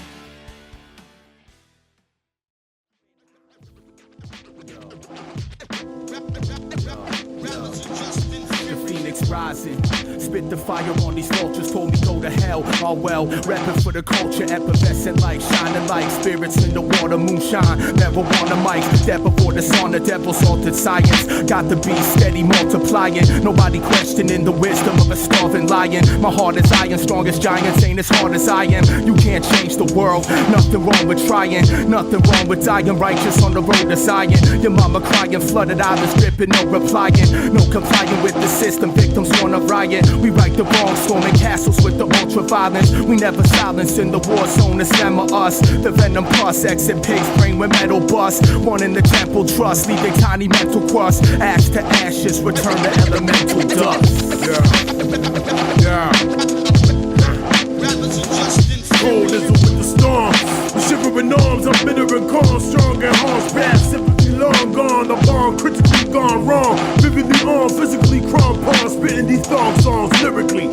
Simply fraud, mimicking hard stars. Gimmicking all stars, finicking, sickening all. Ligaments listening on. Trigger the bomb, bigger the dawn. Sicker the slip, quicker we on. Lyrics are strong. Bigger than all, bigots and all. Mainstream, fame stream, kittens involved. Lyrics are flawed. Slip in the fog, a lost cause, frost bitten by dogs, slitting his wrist, calm, withering on, by y'all bickering on.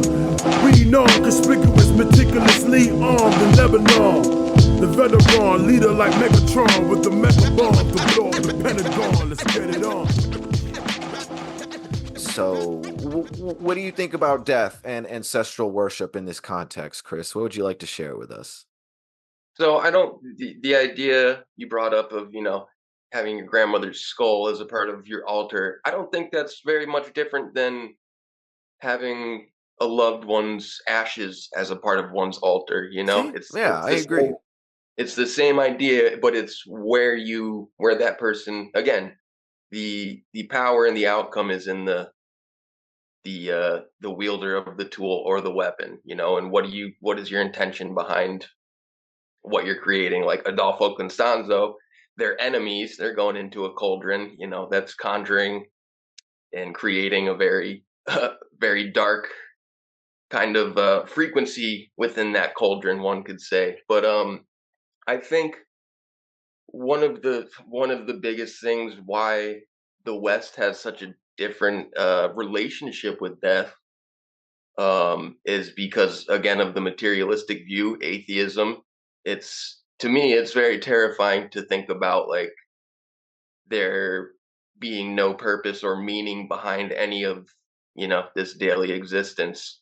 And atheism seems to be very opposite of, any of this the ideas even of ancestral worship, spirit worship. And I've had I think death is something very worth meditating on. I think it's something that everybody will come to a point in their own life, in their own journey, of needing to kind of face it. And I mean, we're all going to face it in various ways, whether it be secondhand or at the end of our life. But I think for me personally, I'm not afraid of death. I have a deep faith that there's far more going on than this, and death is just a door. It's in one way you could kind of look at life and reality right now as the cocoon, and then death is being the blossoming from the cocoon. That's one way to look at it. But I think it's something that I needed to really wrestle with in my own meditations and understanding and experiences with it, and fear it for a long time in order to revere it. And now again, be at a point where I'm not afraid of death, but I would like not to die anytime soon. But Here. I again, I have faith that there is that death is just a door. But I don't think one can just come to that conclusion without going through their own kind of hero's journey with it, in a way. Mm-hmm. I feel like it's one of those things symbolically that, like you said, it's not even just the physical death, it's deaths of former versions of ourselves, and it's all these like initiatory deaths that we kind of inherently experience whether we realize it or not. And yeah, I don't think death is something to be feared or looked down upon, but I don't think it's something to chase after either. Enjoy your time here, but learn to have a comfortable relationship with it in your own time if you can, and you'll sleep a lot better. Yeah, and on the note of death, I think it's important to consider animal sacrifice a little bit, especially considering the cauldron of the Nganga and voodoo overall. Um, Firstly, I think there is still a lot to be learned from the notion of sacrifice. Even in today's modern world, just something you love, like an artistic hobby, you're going to have to sacrifice time that you would be doing, with something else for that art form. And um, being full of intention with that sacrifice will, you know, will be all the better for you. And so I think, considering, even though we're not freaking sacrificing animals or anything to this day, the act of sacrifice is still very worth doing and often overlooked in today's conversation, even about spirituality.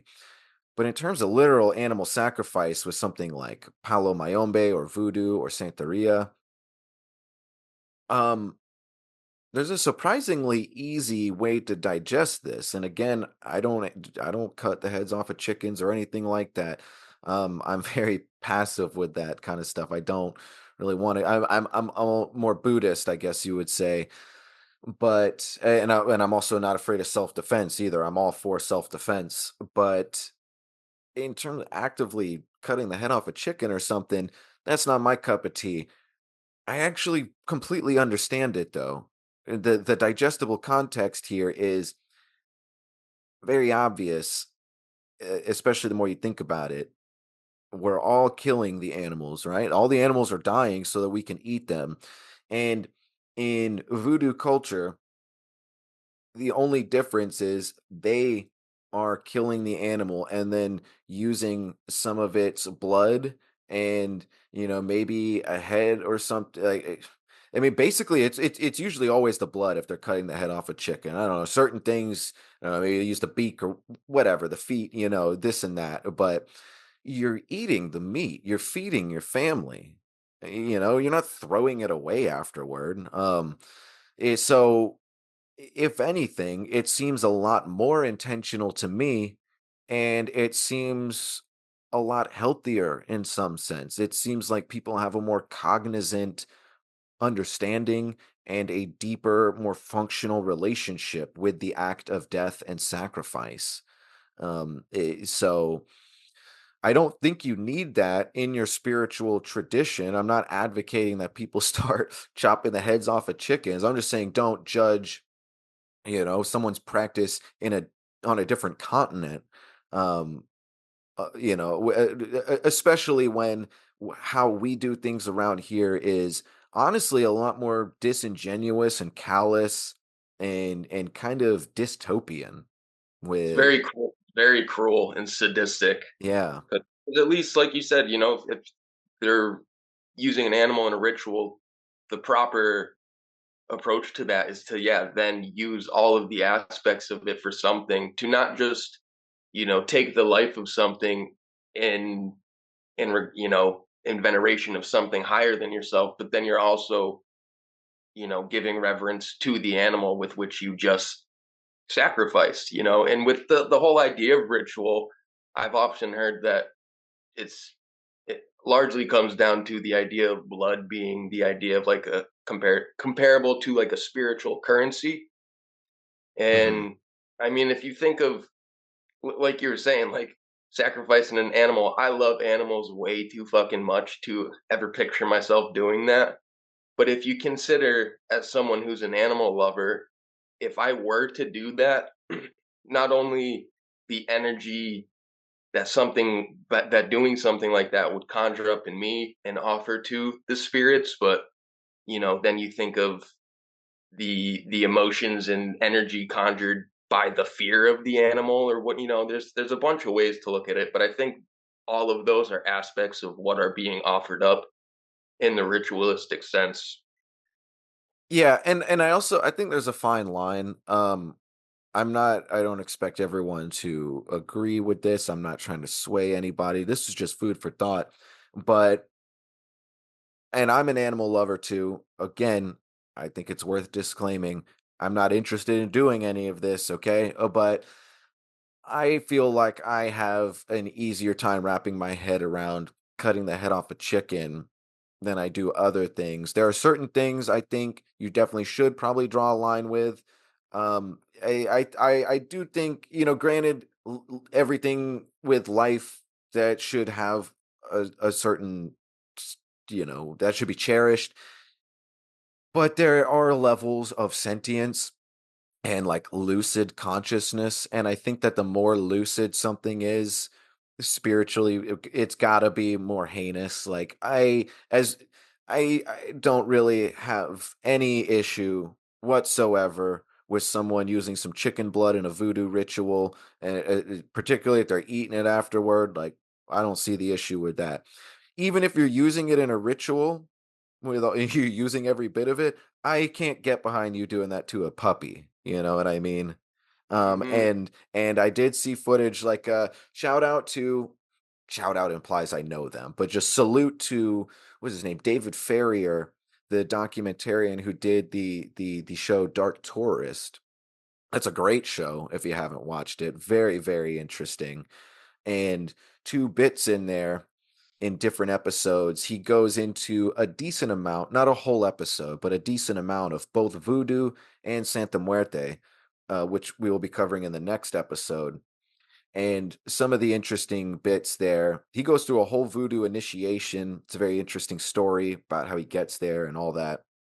But he also goes to a Voodoo marketplace, and you see everything. You see, literally dried puppy heads is what made me think of that. Like, I definitely can't get on board with that. And it's different. Like, I'm not going to cast judgment and say that you are in the wrong being in a different culture. There's enough of a distance to where that's just you do you. But I certainly, in my opinion, there are levels, like you also probably shouldn't be killing and sacrificing dolphins. Like they seem a little too sentient. That seems a little fucked up. Probably shouldn't be sacrificing apes or monkeys or anything like that. But like fish and chicken, I don't know. That doesn't seem like a big deal to me. That's an Um, interesting point too, and I feel like the range of what would be acceptable would be a huge umbrella if you asked a bunch of different people. Like, Probably. I think the idea of like lucidity and the seeming level of sentience a certain animal has makes it a little more difficult to imagine sacrificing. But I have to wonder a little bit if that has something to do with it, like the level of cognizance of an animal, if that is, if you sacrifice something, like a dolphin or an ape or a dog, is that more of an offering to something higher? Or in the idea of like the Chinese zodiac, how they all it's all animal correspondences and correlations, like, do they represent certain archetypal energies that you're trying to get in touch with specific, Yeah, animal and to here animal? And here we have clashes. The more I'm hearing you talk, not between us, but in the conversation overall, because we have pork. We have, these Muslims don't eat pork. Pork is very intelligent, apparently very sentient. Most of us will at least eat bacon, it seems, and so that's a weird rub. And then you also have the Hindu that venerate the cow. The cow seems barely cognizant and with it, like there's a little bit of rub there too. It's a very interesting question and conversation, not one that Yeah. we'll get to the bottom of here, but very interesting. Yeah, I like that you brought that up, the lucidity level, just my mind goes in 100 directions. But I yeah, don't know if you that know this, but I'm a very smart boy. yeah, smart Tony Tyler over here. I'm a smart boy. I Uh, enjoyed that. um, okay, so trying to think. Just to briefly wrap that up, I also don't think that blood is inherently evil or scary. Like Blood Brothers. There's something endearing about that.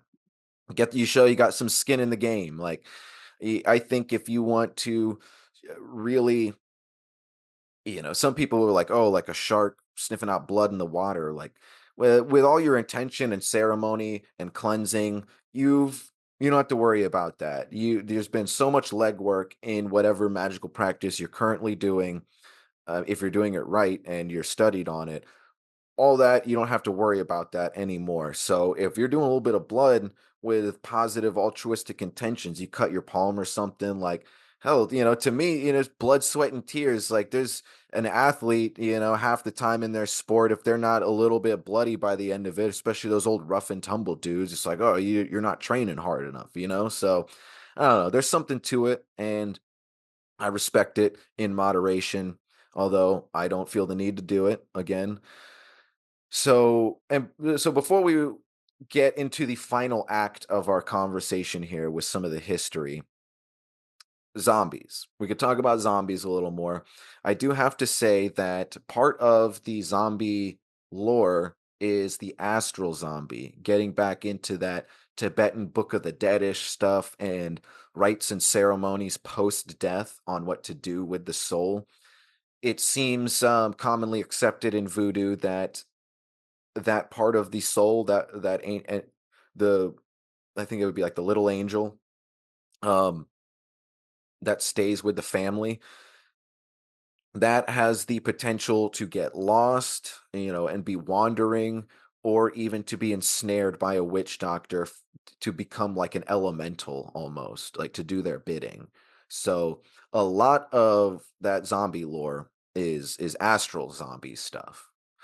Yeah, and that was in the movie The Serpent and the Rainbow. That was something that was a recurring theme they were touching on, was kind of Okay. torment through the dreamscape and the astral realm. And yeah, I think there's a lot to be said to that for people who think they're, under a voodoo curse or something like that. It's not just necessarily the real world material things happening, but neurologically and maybe in a metaphysical version of themselves, they're experiencing some energetic attacks of some sorts. Yeah, yeah. Um, let's see. We talked about in the last episode, we went into Wade Davis, the inspiration for the Serpent and the Rainbow. We brought that up at the beginning. So the whole idea of the boogeyman, that the functionality of the zombie has, is a very real thing. Um, Probably not used nearly as often as it is talked about, hence the folklorish, cultural regulatory element of it. But it is a thing. And I would also venture to say that, again, with the different denominations, there's probably different iterations of zombies. Even in the real world implication, it wouldn't surprise me if there were different facets. Like, we have this formula of someone pissing off a witch doctor and then them getting shipped off to a plantation after faking their death, all against their will, is that indentured servitude. There might be other facets of it too. I'm not sure, but that story is specifically Haitian voodoo.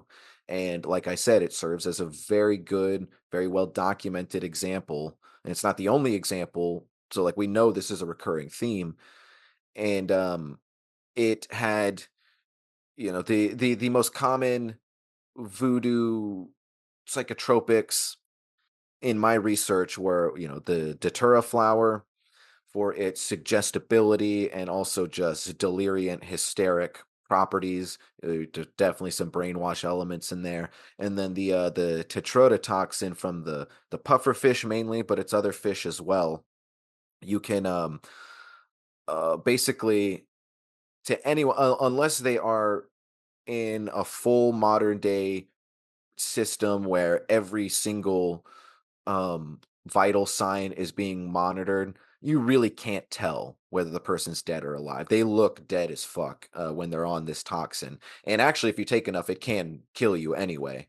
So that's a very real thing that is incorporated. And I mentioned iboga, which was used in Africa, that inspired a lot of the traditions, Vodun as the umbrella term, with the cascade effect of voodoo.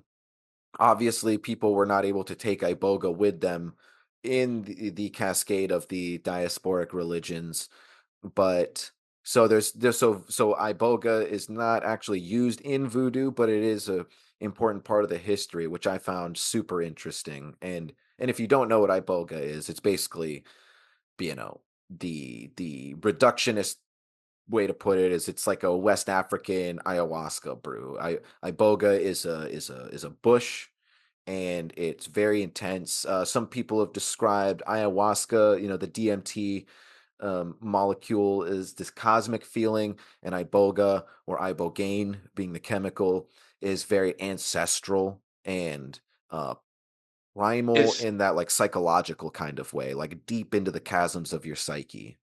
Yeah, I've been very intrigued for a while by iboga and ibogaine because of its um, seeming properties to be utilized in tandem with people who struggle with various addictions, and opiate addictions being one that's um, very commonly cited. And it seems to be, like you said, it's an ancestral medicine that, in the addiction sense, seems to be detoxifying a lot of the darker or negative spirits that may be affecting us in some ways. But I've heard, again, especially being someone who struggled with opiate addiction, very fascinated by ibogaine and its connection with that. Yeah, it literally, not just on a psychological level, it will physically interrupt your withdrawals from these really nasty addicting drugs. It's fascinating how powerful it is physically and psychologically. Yeah, I've, Um, I've heard people refer to it almost as resetting receptors in your brains to kind of the baseline, especially in the addict sense, killing all cravings and stuff like that. I don't know if it's really that, I shouldn't say that simple, because from what I understand, it's a pretty gnarly experience. yeah. And some ceremonies I've seen shit, well, they'll feed it to them nothing but that and water for like 5 days. Wow. Um, Yeah, and one of my friends, Alex of the show Natural Born Alchemist, has actually traveled to West Africa and participated in iboga ceremonies with indigenous people. oh, So I'd love to talk to him about that. yeah, he does. I can't remember what episode. He's only on two of them, so it's the one that has to do with like, I don't know. I'll put it in the show notes. I'll find it, but he does talk about his experience on it.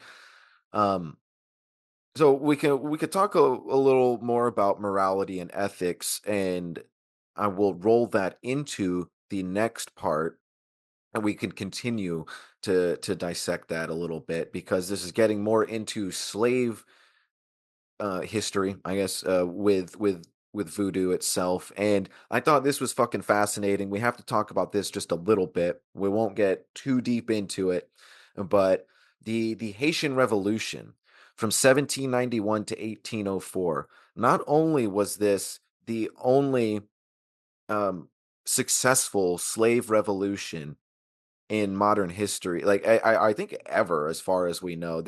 I could be, there could be some things in ancient history, I'm sure there is, but the facts I read said that this literally was the biggest one since like Spartacus himself. So this was a massive historical milestone. Not only that it happened, but the fact that it was successful, and the fact that it was against Napoleonic France. I don't believe Napoleon was there on the front lines. He was a very busy man at that point, but still, that's pretty fucking impressive. That's like some Viet Cong level shit.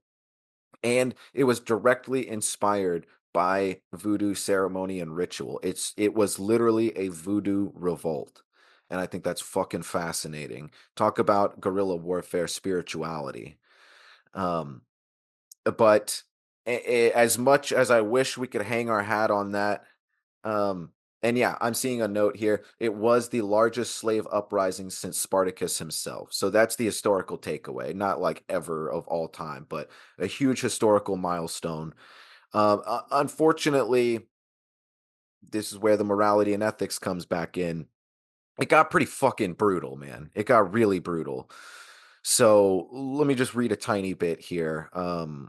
August 1791, the slaves rose in revolt. Thousands of slaves attended a secret voodoo ceremony as a tropical storm came in. The lightning and the thunder were taken as auspicious omens, and later that night, the slaves began to kill their masters and plunged the colony into a total civil war. The signal to begin the revolt was given, and a high priestess of voodoo and the leader of some slaves and some other people, summarizing, all go into action. Within the next 10 days, slaves had taken control of the entire northern province of Haiti in an unprecedented revolt. Whites kept control of only a few isolated fortified camps. The slaves sought revenge on their masters through, quote, pillage, rape, torture, mutilation, and death. The long years of oppression by the planters had left many blacks with a full hatred of all whites, and the revolt was marked by an extreme violence from the very start. The masters and mistresses were dragged from their beds to be killed. The heads of French children were placed on pikes that were carried at the front and posted outside of buildings and things. And the brutality of this revolution was in turn given back to other slaves, unfortunately. Like, it's a lose-lose all around, because there are several instances of slaves being inspired by this Haitian Revolution in the American South, and you know, they did all of that list to them with heads on pikes and everything. So this shit is fucking brutal. And it goes to show that just because you are being wronged doesn't mean you have the license to do whatever you want. You know, as soon as you reach a level of unbridled self-righteousness, that's where you basically cross over and become the villain more often than not. Almost always. So what do you think about that, man? That is some fucking speckled history that not a lot of people, I bet, are willing to talk about. Yeah, man, I hadn't ever heard that before, and not it's hard to not feel like when you hear that, like, well, can you fucking blame them, like, for revolting like that? Like you said, even though it ended up being a lose-lose, like, um, it seems like that's something that unfortunately kind of had to happen in order for them to make progress. Um, Yeah, and it's not like they asked to be there either. yeah, exactly, and I think that's very, very telling and powerful that they were able to come together and unify in such a dark time through, again, ancestral worship and magic, for lack of a better term, and um methods of again unifying as your people and getting in touch with yourself and knowing yourself, and just it's Yeah. And it's Haiti remained free. The only unfortunate thing is, going back to our conversation about religion and politics and voodoo being enmeshed in political society, and also how that can get into propaganda and straight up brainwash, and can get into like different levels of the zombie motif.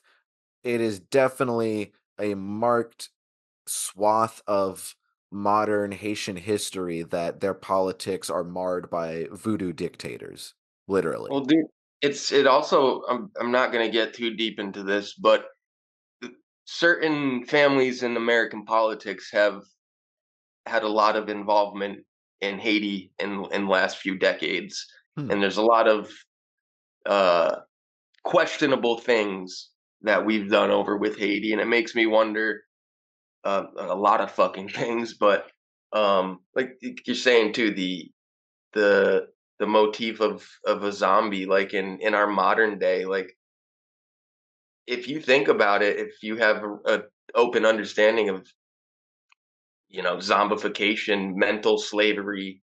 Look, dude, look at the fucking the opioid epidemic with the xylazine and tranq. There's literally numerous articles like explicitly refer to it as a zombie-like epidemic. Mm-hmm. And but yeah, I know I kind of fucking. I wonder how much. Again, there seems to be an interesting relationship between America and Haiti, and some very questionable things with. Yeah. Well, I think I remember exactly what you're referring to, and I'm glad you bring it up because I think you're right to say it's not worth getting into the semantics, but it's certainly worth bringing up just in general. Like, hey, we talked about the CIA's fascination for a long time with ESP, and I'll be damned if anyone tries to convince me that they're not using that to some degree. There's all the LSD, like or the but Operation Midnight Climax, like the a lot CIA of was a lot of into MK Ultra adjacent stuff that you. exactly like and a lot of that kind of what I'm getting at is not only MK Ultra, but that adjacent stuff was not afraid to dabble with occultism and esoteric type stuff too. So I'll be damned if the CIA wasn't at least looking into Haitian voodoo zombies a little bit. I'm sure someone was somewhere. There's some files somewhere. We definitely picked some stuff up from them. I mean, dude, even if you consider Wade Davis, you know, honestly bringing back this powder that he procured from his trip to Haiti, and then being told that when these academic systems are doing thorough tests that it wasn't anything legit. Like, I think it's definitely in the realm of possibility that they were like, okay, what do we have here? Of course, we're not going to tell to the public that we have a zombie powder because how far can we go with this? Can we synthesize concoctions of what they've made and what they've made this with? Like, that's something that certain sects of the government would definitely seem to be open to doing, especially when you consider MK Ultra stuff. And I don't know if you're familiar with Colonel Michael Aquino. Hmm. He was a colonel of uh, essentially psychological operations in the military, but he was one of the highest ranking Satanists, and then went off to create the Temple of Set. Yeah. But he died a couple years ago. But so he was a high ranking occultist that was a colonel of psychological operations in our military, and he wrote a 3-book series before he died called Mind War, Mind Star, and then Find Far was the third one. But it was all because he was involved with this paper that was called From PSYOP to Mind War back in like the 80s, and it wasn't supposed to be ever seen by the public, but it talked about how um, war is endemic, and there's always going to be violence and casualties happening if we continue to um, have wars the way we have been. So he was a part of this paper and positing these theories of, rather than continuing physically having war, uh, being a dark magician and a master of psychology and political science, figured out ways to mentally manipulate people into being subservient without having to have the death casualties so fucking apparent. And these books are fucking great. I have one of them sitting right here. But Michael Aquino is definitely an interesting character where, again, it's not voodoo, but it's dark magic adjacent, and it's being utilized by fucking higher ups in our own government, in our own military, against our own people. Yeah. Yeah, interesting parallels because like I said, voodoo dictators in Haiti have definitely been a thing, and you can see it's not that far off in our own society in just different labels. I Exactly. also wanted to say I believe what you're talking about with some of the inconclusive analysis of Wade Davis's. I think that was the first powders he brought back, because there was a couple powders, and he ended up going back, as we described in the last episode, and that's where, and he did the whole like switcheroo of the guy. It was like a game of chicken where the witch doctor told him, rub this poison into your hands, and if you survive this, I'll give it to you. And he pretended to do it and convinced him that he did it, and the witch doctor was impressed and gave him something that he actually used. And Yeah, that in was the the movie one. they make it together, and that dude's Uh-huh. name was Marcel Pierre. Oh, Um, yeah. but that was one of the factors in it, that for him to obtain the powder, part of the ritual is that the one who is trying to obtain it needs to be involved in the creation of it, which goes back to the intent of, That's a you good know, point. That's a good the, point. Yeah. Um,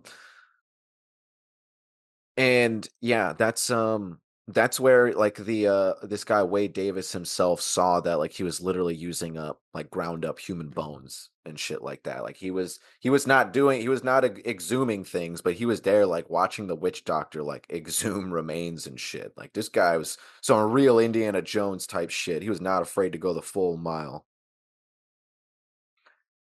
All right. Well, next up, folks, we're going to Nolans, baby. Going to Nolans. Nolans Yeah. kid. New Orleans, baby. Home of your favorite Cajun food and Nicolas Cage's small but impressive awaiting pyramid headstone. I Yeah, love that. I I know. fucking love that so much. Yeah, Google a picture of that, folks, if you don't know what we're talking about. That you'll get a kick out of it. Um, it's hilarious how much Nicolas Cage loves New Orleans, but the people of New Orleans hate him because when he stays there, he's like, I think, or he doesn't seem like a bad dude, but definitely a checkered past. Like I think when he was in New Orleans, he was known for like he had like some domestic disputes with his girlfriend and shit like that. So he was known for being kind of a drunkard, but he sure does love New Orleans, man. Um, And also keep in mind too, his whole acting style, he refers to as nouveau shamanism. Right. Oh, gotta love He's it. a trip, man. Yeah. So yeah, again, for context, I think it's really fascinating that New Orleans became the amalgamation, literally, of everything we've talked about in this story. It seems like not only did voodoo come here, but it like a trickle of all the different inspirations and denominations, whether it's Haitian or specifically African, like especially in the modern era where we're able to do history and connect back to our roots. Now it's really exploded and it's all connected more. But New Orleans is where it all just fused together. It was the final stop and it all just kind of hodgepodged there.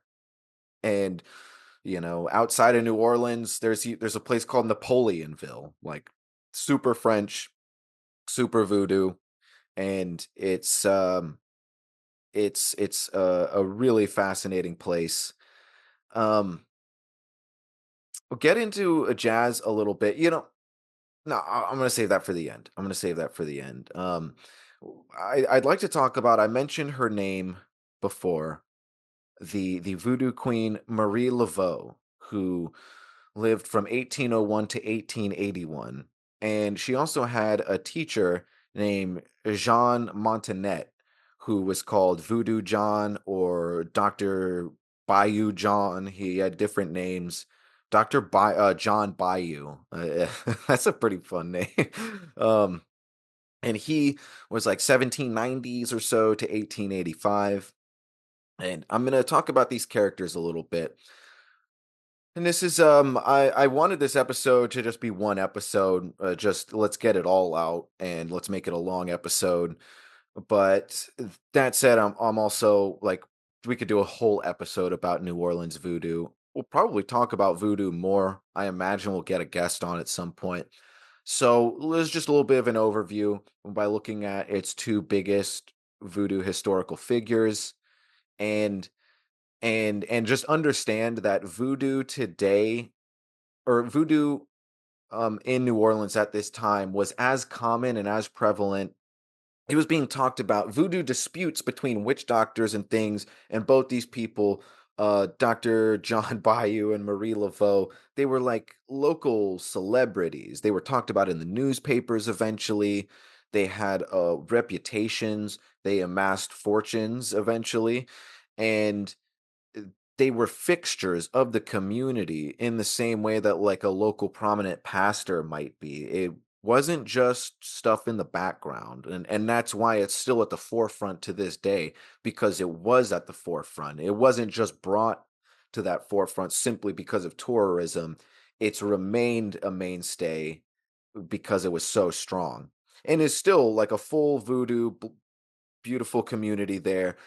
But that today is more in the background. You have to go looking for that quite a bit more, but it is around. And there's someone on Instagram, I think it's like Marie Laveau the Fifth, and what it is, she's probably related. I don't know exactly, but in the story of Marie Laveau, her daughter took on the mantle, and in a way that, like, it was obviously her daughter, but she didn't even go by Marie Laveau the second. It was almost like, I'm not trying to be like rude here, right? But like, like Batman giving the mantle, like you don't become a different Batman, you're just still Batman, you know what I mean? And so Marie Laveau kind of has that mystique to her title a little bit.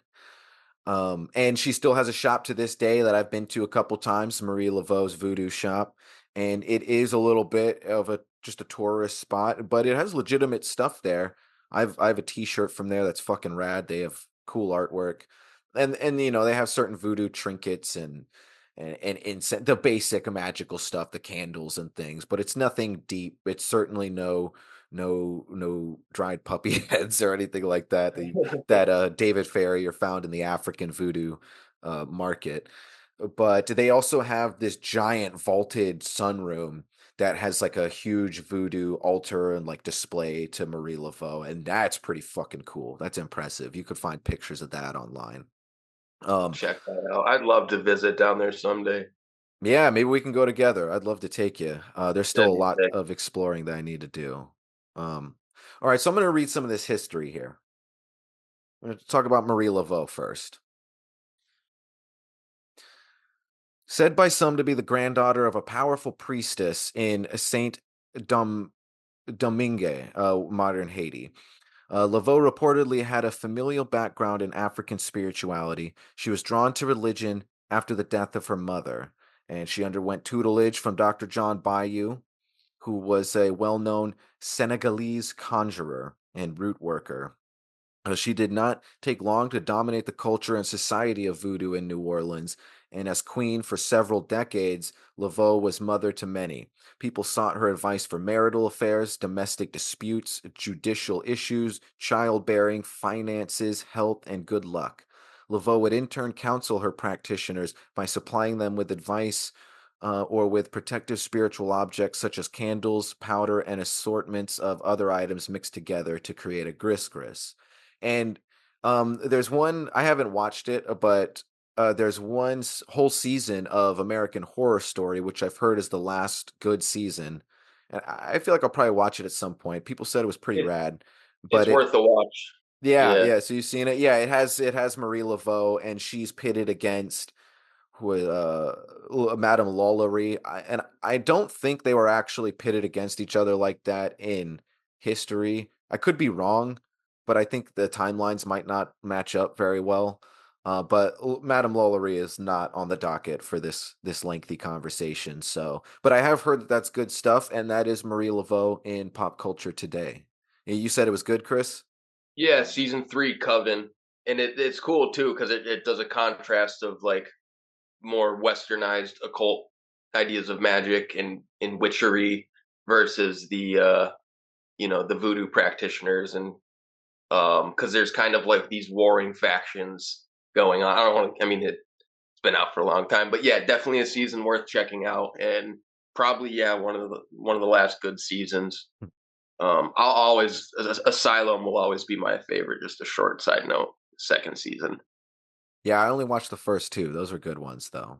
All right, so as queen, Laveau predominantly orchestrated rituals at three main sites: her home on St. Anne Street, Congo Square, and Lake Pontchartrain,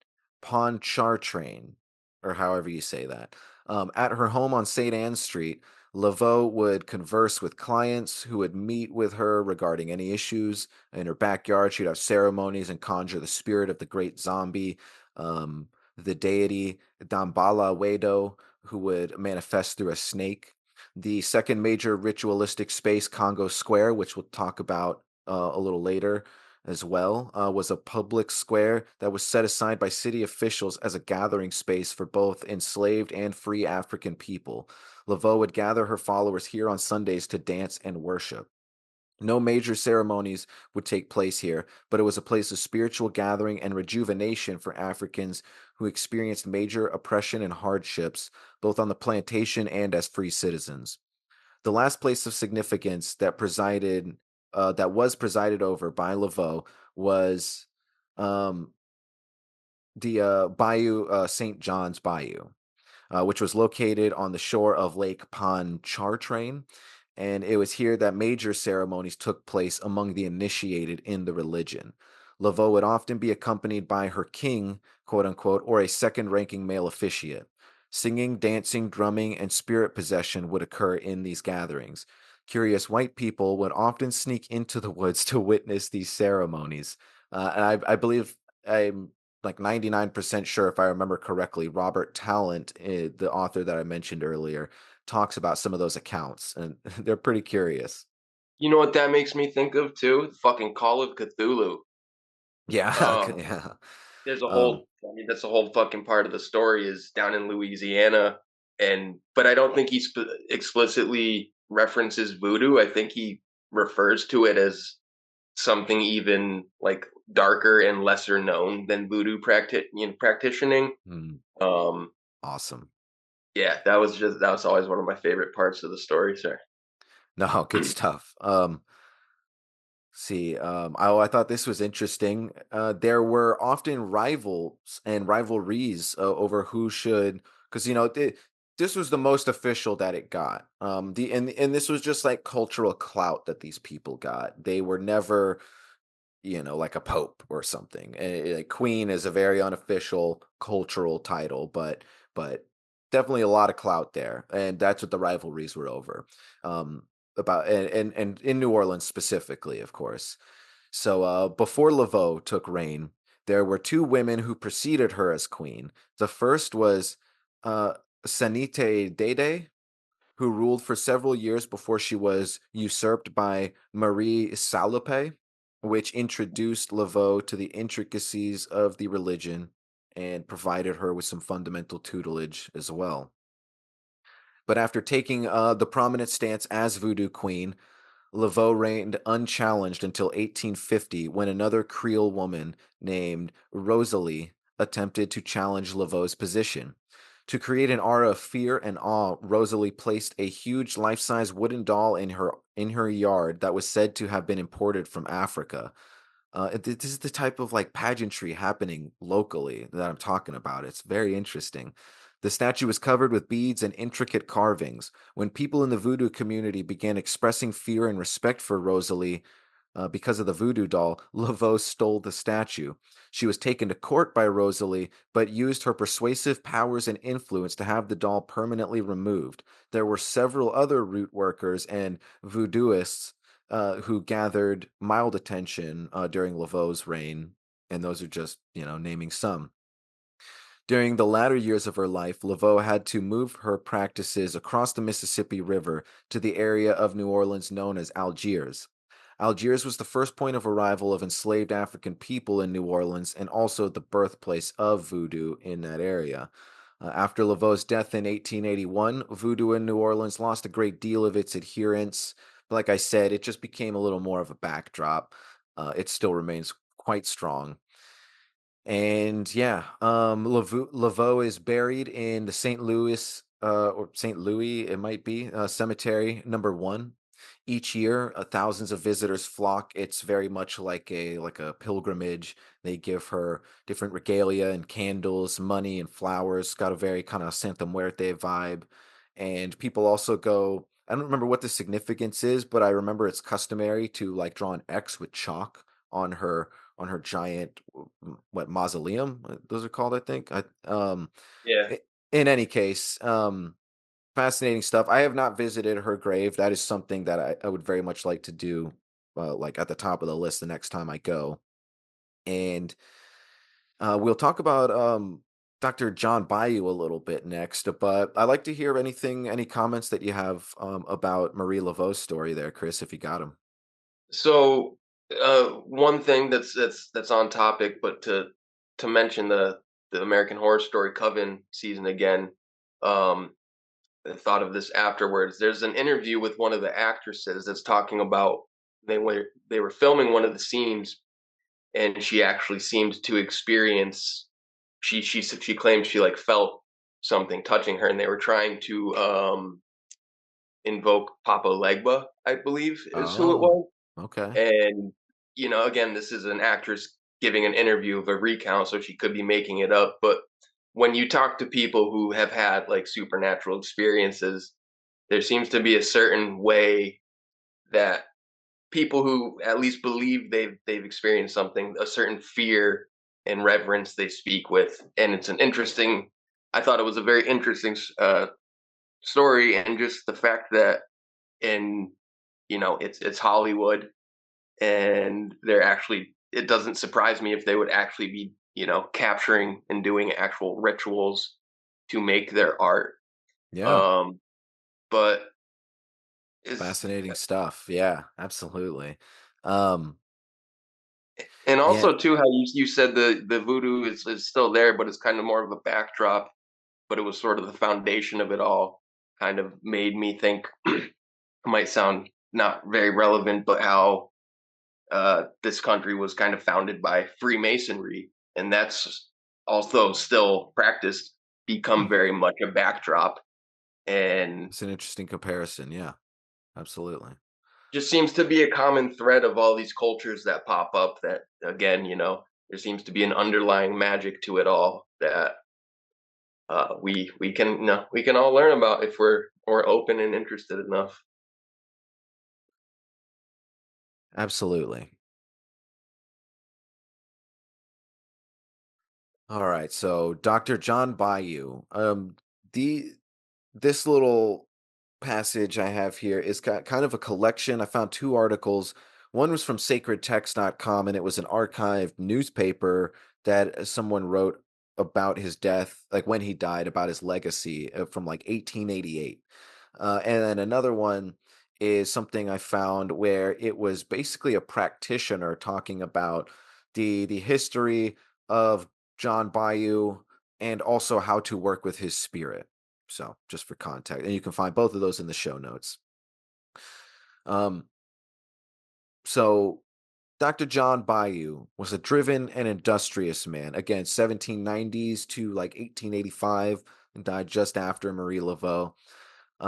He had a desire to not only do well and adjust to the events of his life, but to do exceedingly well. He no doubt suffered from terrible trauma, and his way of dealing with it was to master whatever task it was he was told to do. It was said that he was either a Bambaran prince or the son of a Bambaran prince. And um, he was remembered, according to his powerful grisgris. He, that juju. He got, he was like very charming with the women. The whole context of the trauma from um it's not exactly known all of his history, but like it is more than likely he certainly came from um Cuba. He spent time there, and he eventually made his way to New Orleans, but he had a very traumatic in encapsulation with the slave trade, and kind of kept it mysterious on purpose. But it's understood that um he left Cuba as a cook on a ship, and eventually ended up in New Orleans. And when he made it to New Orleans, he did a lot of fortune telling, combined with everything you would imagine, the Creole medicine, a lot of the things. Again, Marie Laveau got her a lot of her training from him, and like I said, some of this is choppy. I'm trying to, because it's kind of pieced together, and that Marie Laveau was a very concise, full bit that you can find in the show notes. And so I'm just trying to summarize a little bit here, and then get into the meat. Some of this will be a direct quote, but a very enigmatic character that certainly probably came from some sort of esteemed origin and then was ripped from it and thrown throughout the slave trade until just kind of making his way through charm and good luck and, like, just trying to work the system, became a free man in New Orleans, where he started by being like a folk magician, essentially, and his reputation became so great that he was able to demand and obtain immense fees, like Marie Laveau, where the prototype is. People of both races and sexes came to see him, many coming from faraway places. Well dressed, like very. It was a formal affair. It was like really going to see, someone powerful, like the uh the Oracle of Delphi or something. Parties paid from $10 to $20 for advice in the 1800s. They paid for herb medicines, for recipes, to help their hair grow, and all the things you can imagine, for advice on lottery tickets. Once John received a fee of $50 for a potion, and it was water, he said, to a Creole confidant, with some common herbs boiled in it. I hurt nobody, he said, but if folks want to give me $50, I take the $50 every time. Oh um, yeah. his office furniture consisted of a table, a chair, a picture of the Virgin Mary, an elephant's tusk, some shells, which he said were African shells and enabled him to read the future, and a pack of cards in which a small hole had been burned. About his person, he always carried two small bones wrapped around with a black string, um, which bones he really appeared to revere. Wax candles were burned during his performances, and he bought a whole box of them every few days, like, for a lot of cleansing times, and ceremony. One can imagine how large the number of his clients must have been. They poured money into his hands so generously that he became at least worth $50,000 in the 1800s. I So wonder what that equates to nowadays. That's when he said $10 to $20 they're giving him. That's, I don't know, yeah, the no, I mean, who the fuck know? I mean, it's kind of speculation anyway with some of that conversion stuff. But suffice it to say, he did really fucking well for himself. And I think it's funny they're talking about, like, this dude bought so many fucking candles. We all saw him with so many candles. We know that he got paid pretty good. it's a good way to sum it up and suss Yeah. them out. But Jean's greatness did not fail to entail certain cares.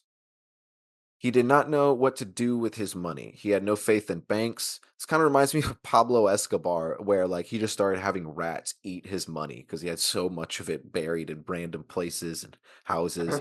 Um, and Dr. John Bayou had seen too much of the darker side of life, didn't have too much faith in humanity. For many years, he kept his money underground, burying it or taking it up nightly, occasionally concealing large sums so well that he could never find it. And there is still legends to this day that there might be treasure entombed somewhere in the neighborhoods of Proyer Street and Bayou Road. Proyer being Prieur. So that's fun, some treasure hunting. Um, all business negotiations of a serious character caused him much worry, and as he found many willing to take advantage of his ignorance, he probably felt small remorse for certain questionable actions of his own. He was notoriously bad pay, and at this point, this is definitely from the the article written right after his death. So, like, interesting historical context. And part of his property was seized at last to cover a debt. Then, in a dark hour, he asked a man without scruples to teach him how to write, believing that financial misfortunes were mostly due to his ignorance of the alphabet. After he learned to write his name, he was innocent enough one day to place his signature by request at the bottom of a blank sheet of paper, and lo, his real estate passed from his possession. So he got fucked, basically. And that sucks. Sorry to hear that. Still, he had some money left and made heroic efforts to retrieve his fortunes. He bought other property and he invested desperately in lottery tickets, kind of loosen his grist a little bit. It sounds the lottery craze finally came upon him, and had far more to do with his ultimate ruin than his losses in whatever else. And he might certainly have continued to make a good living since people still sent for him to cure them with, all his fortune telling and herbs and all that. But after a score of seizures and long succession of evictions, he was at last obliged to seek hospitality from some of his numerous children. And of all he had once owned nothing, remained to him but his African shells, his elephant tusk, and the sewing machine table that had served him to tell his fortunes, and so forth. Testimony to his remarkable skill in the use of herbs could be gathered from nearly everyone now living who became well acquainted with him. During the epidemic of 1878, I'm not sure what that epidemic was, honestly, which uprooted the old belief in the total immunity of African American people from yellow fever. Oh, there it is, yellow fever. Two of John's children were taken down from it.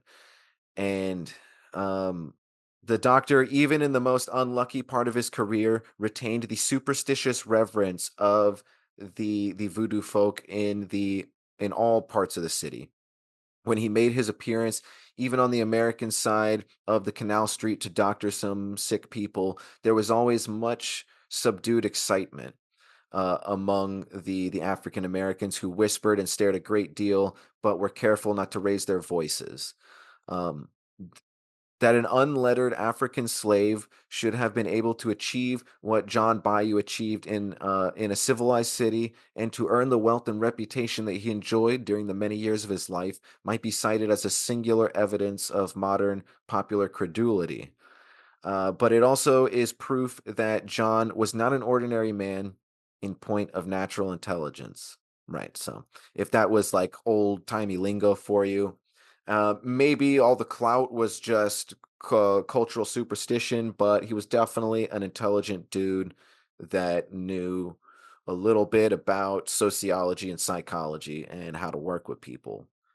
And that's the story of Bayou John. And with him and Marie Laveau, that's a bit of context for voodoo in New Orleans. Now, what, if anything, before we talk about music as the final cherry on top here, do you have to say about this enigmatic character, my friend? It's a very fascinating story. I think that paints an amazing case for in favor of divination over banking on the fucking Mega Millions. Yeah. Again, that's very unfortunate that happened, but I have, part of me has to wonder, someone partaking in rituals and stuff like this, like you mentioned, he might not have been proud of everything he did if some of that later misfortune in life was some of those workings he did coming to kind of balance out the karma, so to speak. But very rich history between the two of them, and I think a decent segue into the music aspect is there's a great musician from New Orleans called Dr. John. He's been around. I think he might have passed away now, but he was around back in the '60s and '70s, all throughout up until recent times. He's fucking badass. No But shit. he seems to really like lean into the voodoo cultures of chubby white dude. But yeah, so I didn't realize that that's probably where he got his moniker from. Probably, yeah. Paying homage to Dr. John. Well, yeah, as much as I have been so much enjoying this conversation, I'm actually starting to feel the endurance here. It's been quite a long conversation, so but we don't Oh have too yeah, much to go through. I just wanted to say, like, man, we have really talked to the shit out of some voodoo, and I'm proud of us for hanging in there. Like I it's been said, a fun one. It's been a not very fun one. yeah, yeah. Not that it's been any hassle, but I don't know. I just kind of wanted to like push us a little bit. Just fuck it. Let's do a whole full episode. No need to break this into two. And here we are, man. At the end, we did it. Like, so good job. Thanks for Bump it, sticking with dude. me. Virtual bump. Yeah.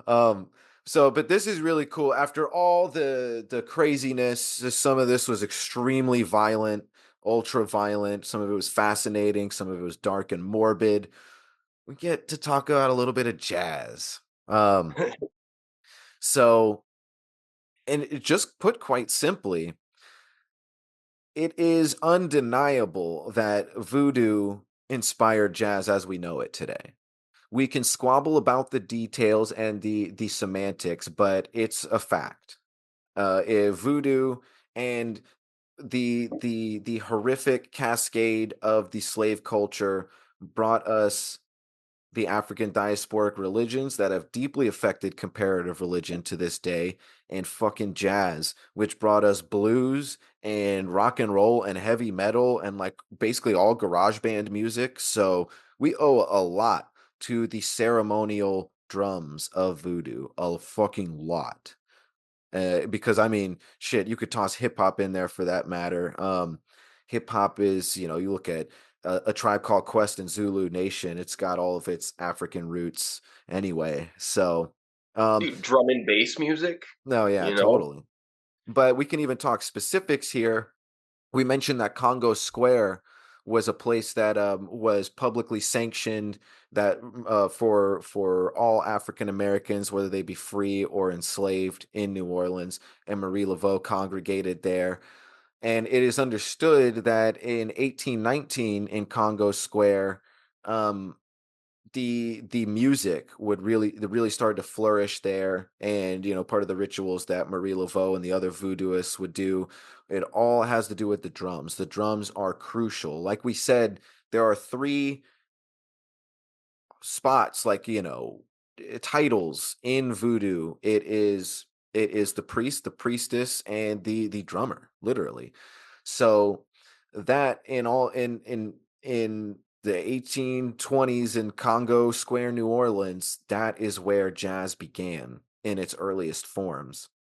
And then as far as I understand it, the historical linchpin, like the historically recognized popular first jazz musician that was one of the first in general, but also was like really deeply inspired by voodoo, was named Oscar Celestine, or Papa Celestine, and he lived from 1884 to 1954. Had a lot of song, like had a song named Marie Laveau. Talked a lot about voodoo in his jazz songs.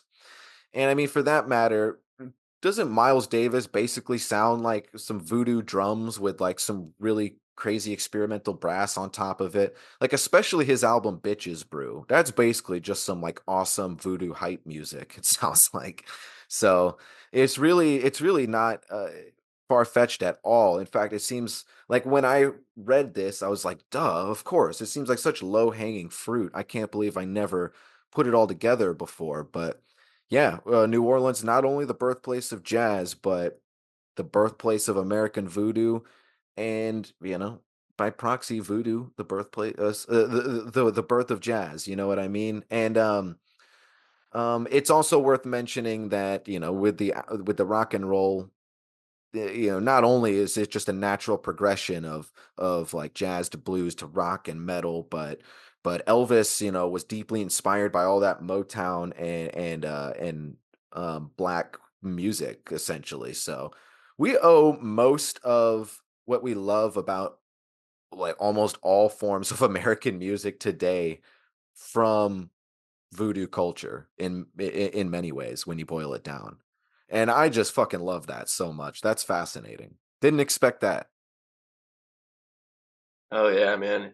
Dude, as we're talking about jazz too, I'm not much of a jazz listener, but I've always found it fascinating, and there's so many like subgenres of jazz. But I'm thinking now too, just kind of the way voodoo had developed over the years, and culturally, um, working with what they understand, the spirits that they understand, the kind of comparable to the idea of jazz music. How a lot of jazz musicians will say there's no such thing as a wrong note. It's how you lean into the moment, how you're able to improvise on the moment, much like developing of folk magic and chaos magic, like working with what you got and what you know, and then Fuck developing yeah. it from there. And then also how you mentioned all the modern music and historical important music that jazz inspired, namely one of them being blues, which Robert Johnson is a huge character, and that leads Right. us back to the fucking crossroads, which you Right. mentioned here. Fuck yeah. Um, Robert Johnson was mysterious on purpose. He left it enigmatic to build his own kind of lore, which is awesome about him. But judging by the symbolism, expressed in his lyrics, he was without question inspired by voodoo, and it does seem like it wouldn't surprise me one bit if he literally did go to the crossroads and learn some interesting shit. And if that were the case, you know, I wasn't there, so I don't know for sure, but that doesn't need to be creepy or evil at all. That could be a very powerful transcendental thing. So I love the mystery one way or the other, and Robert Johnson is definitely part of that curious head scratch of voodoo and modern music. And basically that's it, folks. I hope that was a dense overview, that left you with a lot of food for thought, but left it open enough to, for you to be, I don't know, to go down some rabbit holes of some of these denominations, maybe if you feel so inclined. Don't forget, you could check out that awesome Leonard Nimoy narrated documentary. You check out The Serpent and the Rainbow, Dark Tourist. That was a great show. The books by Robert Talent, and everything else in the show notes. Again, I think it's although there is a lot to there, this story and this narrative touched every side of dark and light and rough and beautiful, but overall I think voodoo is one of the most beautiful traditions out there. The fact that it has that built-in adaptation and decentralization, it's very open, it doesn't proselytize, it doesn't give a fuck about converting you. These are all things that I hold close to my heart. And even though I would not call myself a voodoo practitioner, I feel deeply inspired by it. And like I said at the beginning, man, if you hear some motherfuckers say that the Abrahamic religions are potentially the most pro-adaptive and enlightened of religions, I beg to differ. I think if anything, voodoo is giving everything a run for its money in terms of the most impressive pro-adaptive spiritual tradition out there. I mean, the fact that it's maintained itself for so long without a Bible or anything is skillful, to say the least, is powerful. So props to the history of voodoo, and all you positive voodoo practitioners out there. You are on some Black Hoodie shit, and we really appreciate it here. Amen to that. Well, Chris, any closing comments, homie? This was a very fun conversation. I feel like we definitely got to stretch our legs on this one, and I hope it was worthwhile listen for the people out there, and especially any people who are familiar or practitioners of voodoo. I hope we didn't do it a disservice by you know drawing so many comparisons to, especially myself, going down so many conspiratorial rabbit holes and analogies, metaphors. But I think no, this has been awesome. I think we did well. That said, please, anyone interested, reach out to us. Whether you just interested in giving us some information, or maybe even coming on the show. People interested in voodoo are a little harder to come by sometimes, so we'd love to hear from you. And don't forget, if you're trying to be a part of the Black Hoodie Alchemy situation, maybe help us get some show highlights out there on YouTube or anything else. hit us up. Hop on the Discord. Check out my books, my website, divemind.net. We'll leave you with that for now. We're doing Santa Muerte next week. Actually, it's not going to be next week. We're doing it every other week. So keep that in mind. But yeah, thanks for sticking with us. We hope you enjoyed it. Here is some music to fucking listen and put through your sweet ear holes. Don't forget, this has been Black Hoodie Alchemy. I'm Anthony Tyler, here with the homie Chris Fiato. Salute to Seed Person, who couldn't be here with us, but he'll be back before too long. Y'all take it easy. Smoke weed. Come on. God bless. Yeah, all my pyramids coated with Masonic features. I'm not a rapper, I'm a science teacher. They don't believe till the comments reach us. Been had the gift, wish I had a spliff trapped in this labyrinth. Extreme fighting, grew up like a teen titan. Power to the people, the only thing I dream writing. Struck the beast, theme song, fuck police. Trying to scramble up little more than a buck to feast. Government games, they package and smuggle the cane. Leave us crumbs, sitting on memory lane. 20 years and you still remember the pain. Break the cage, hard to keep the lion tame.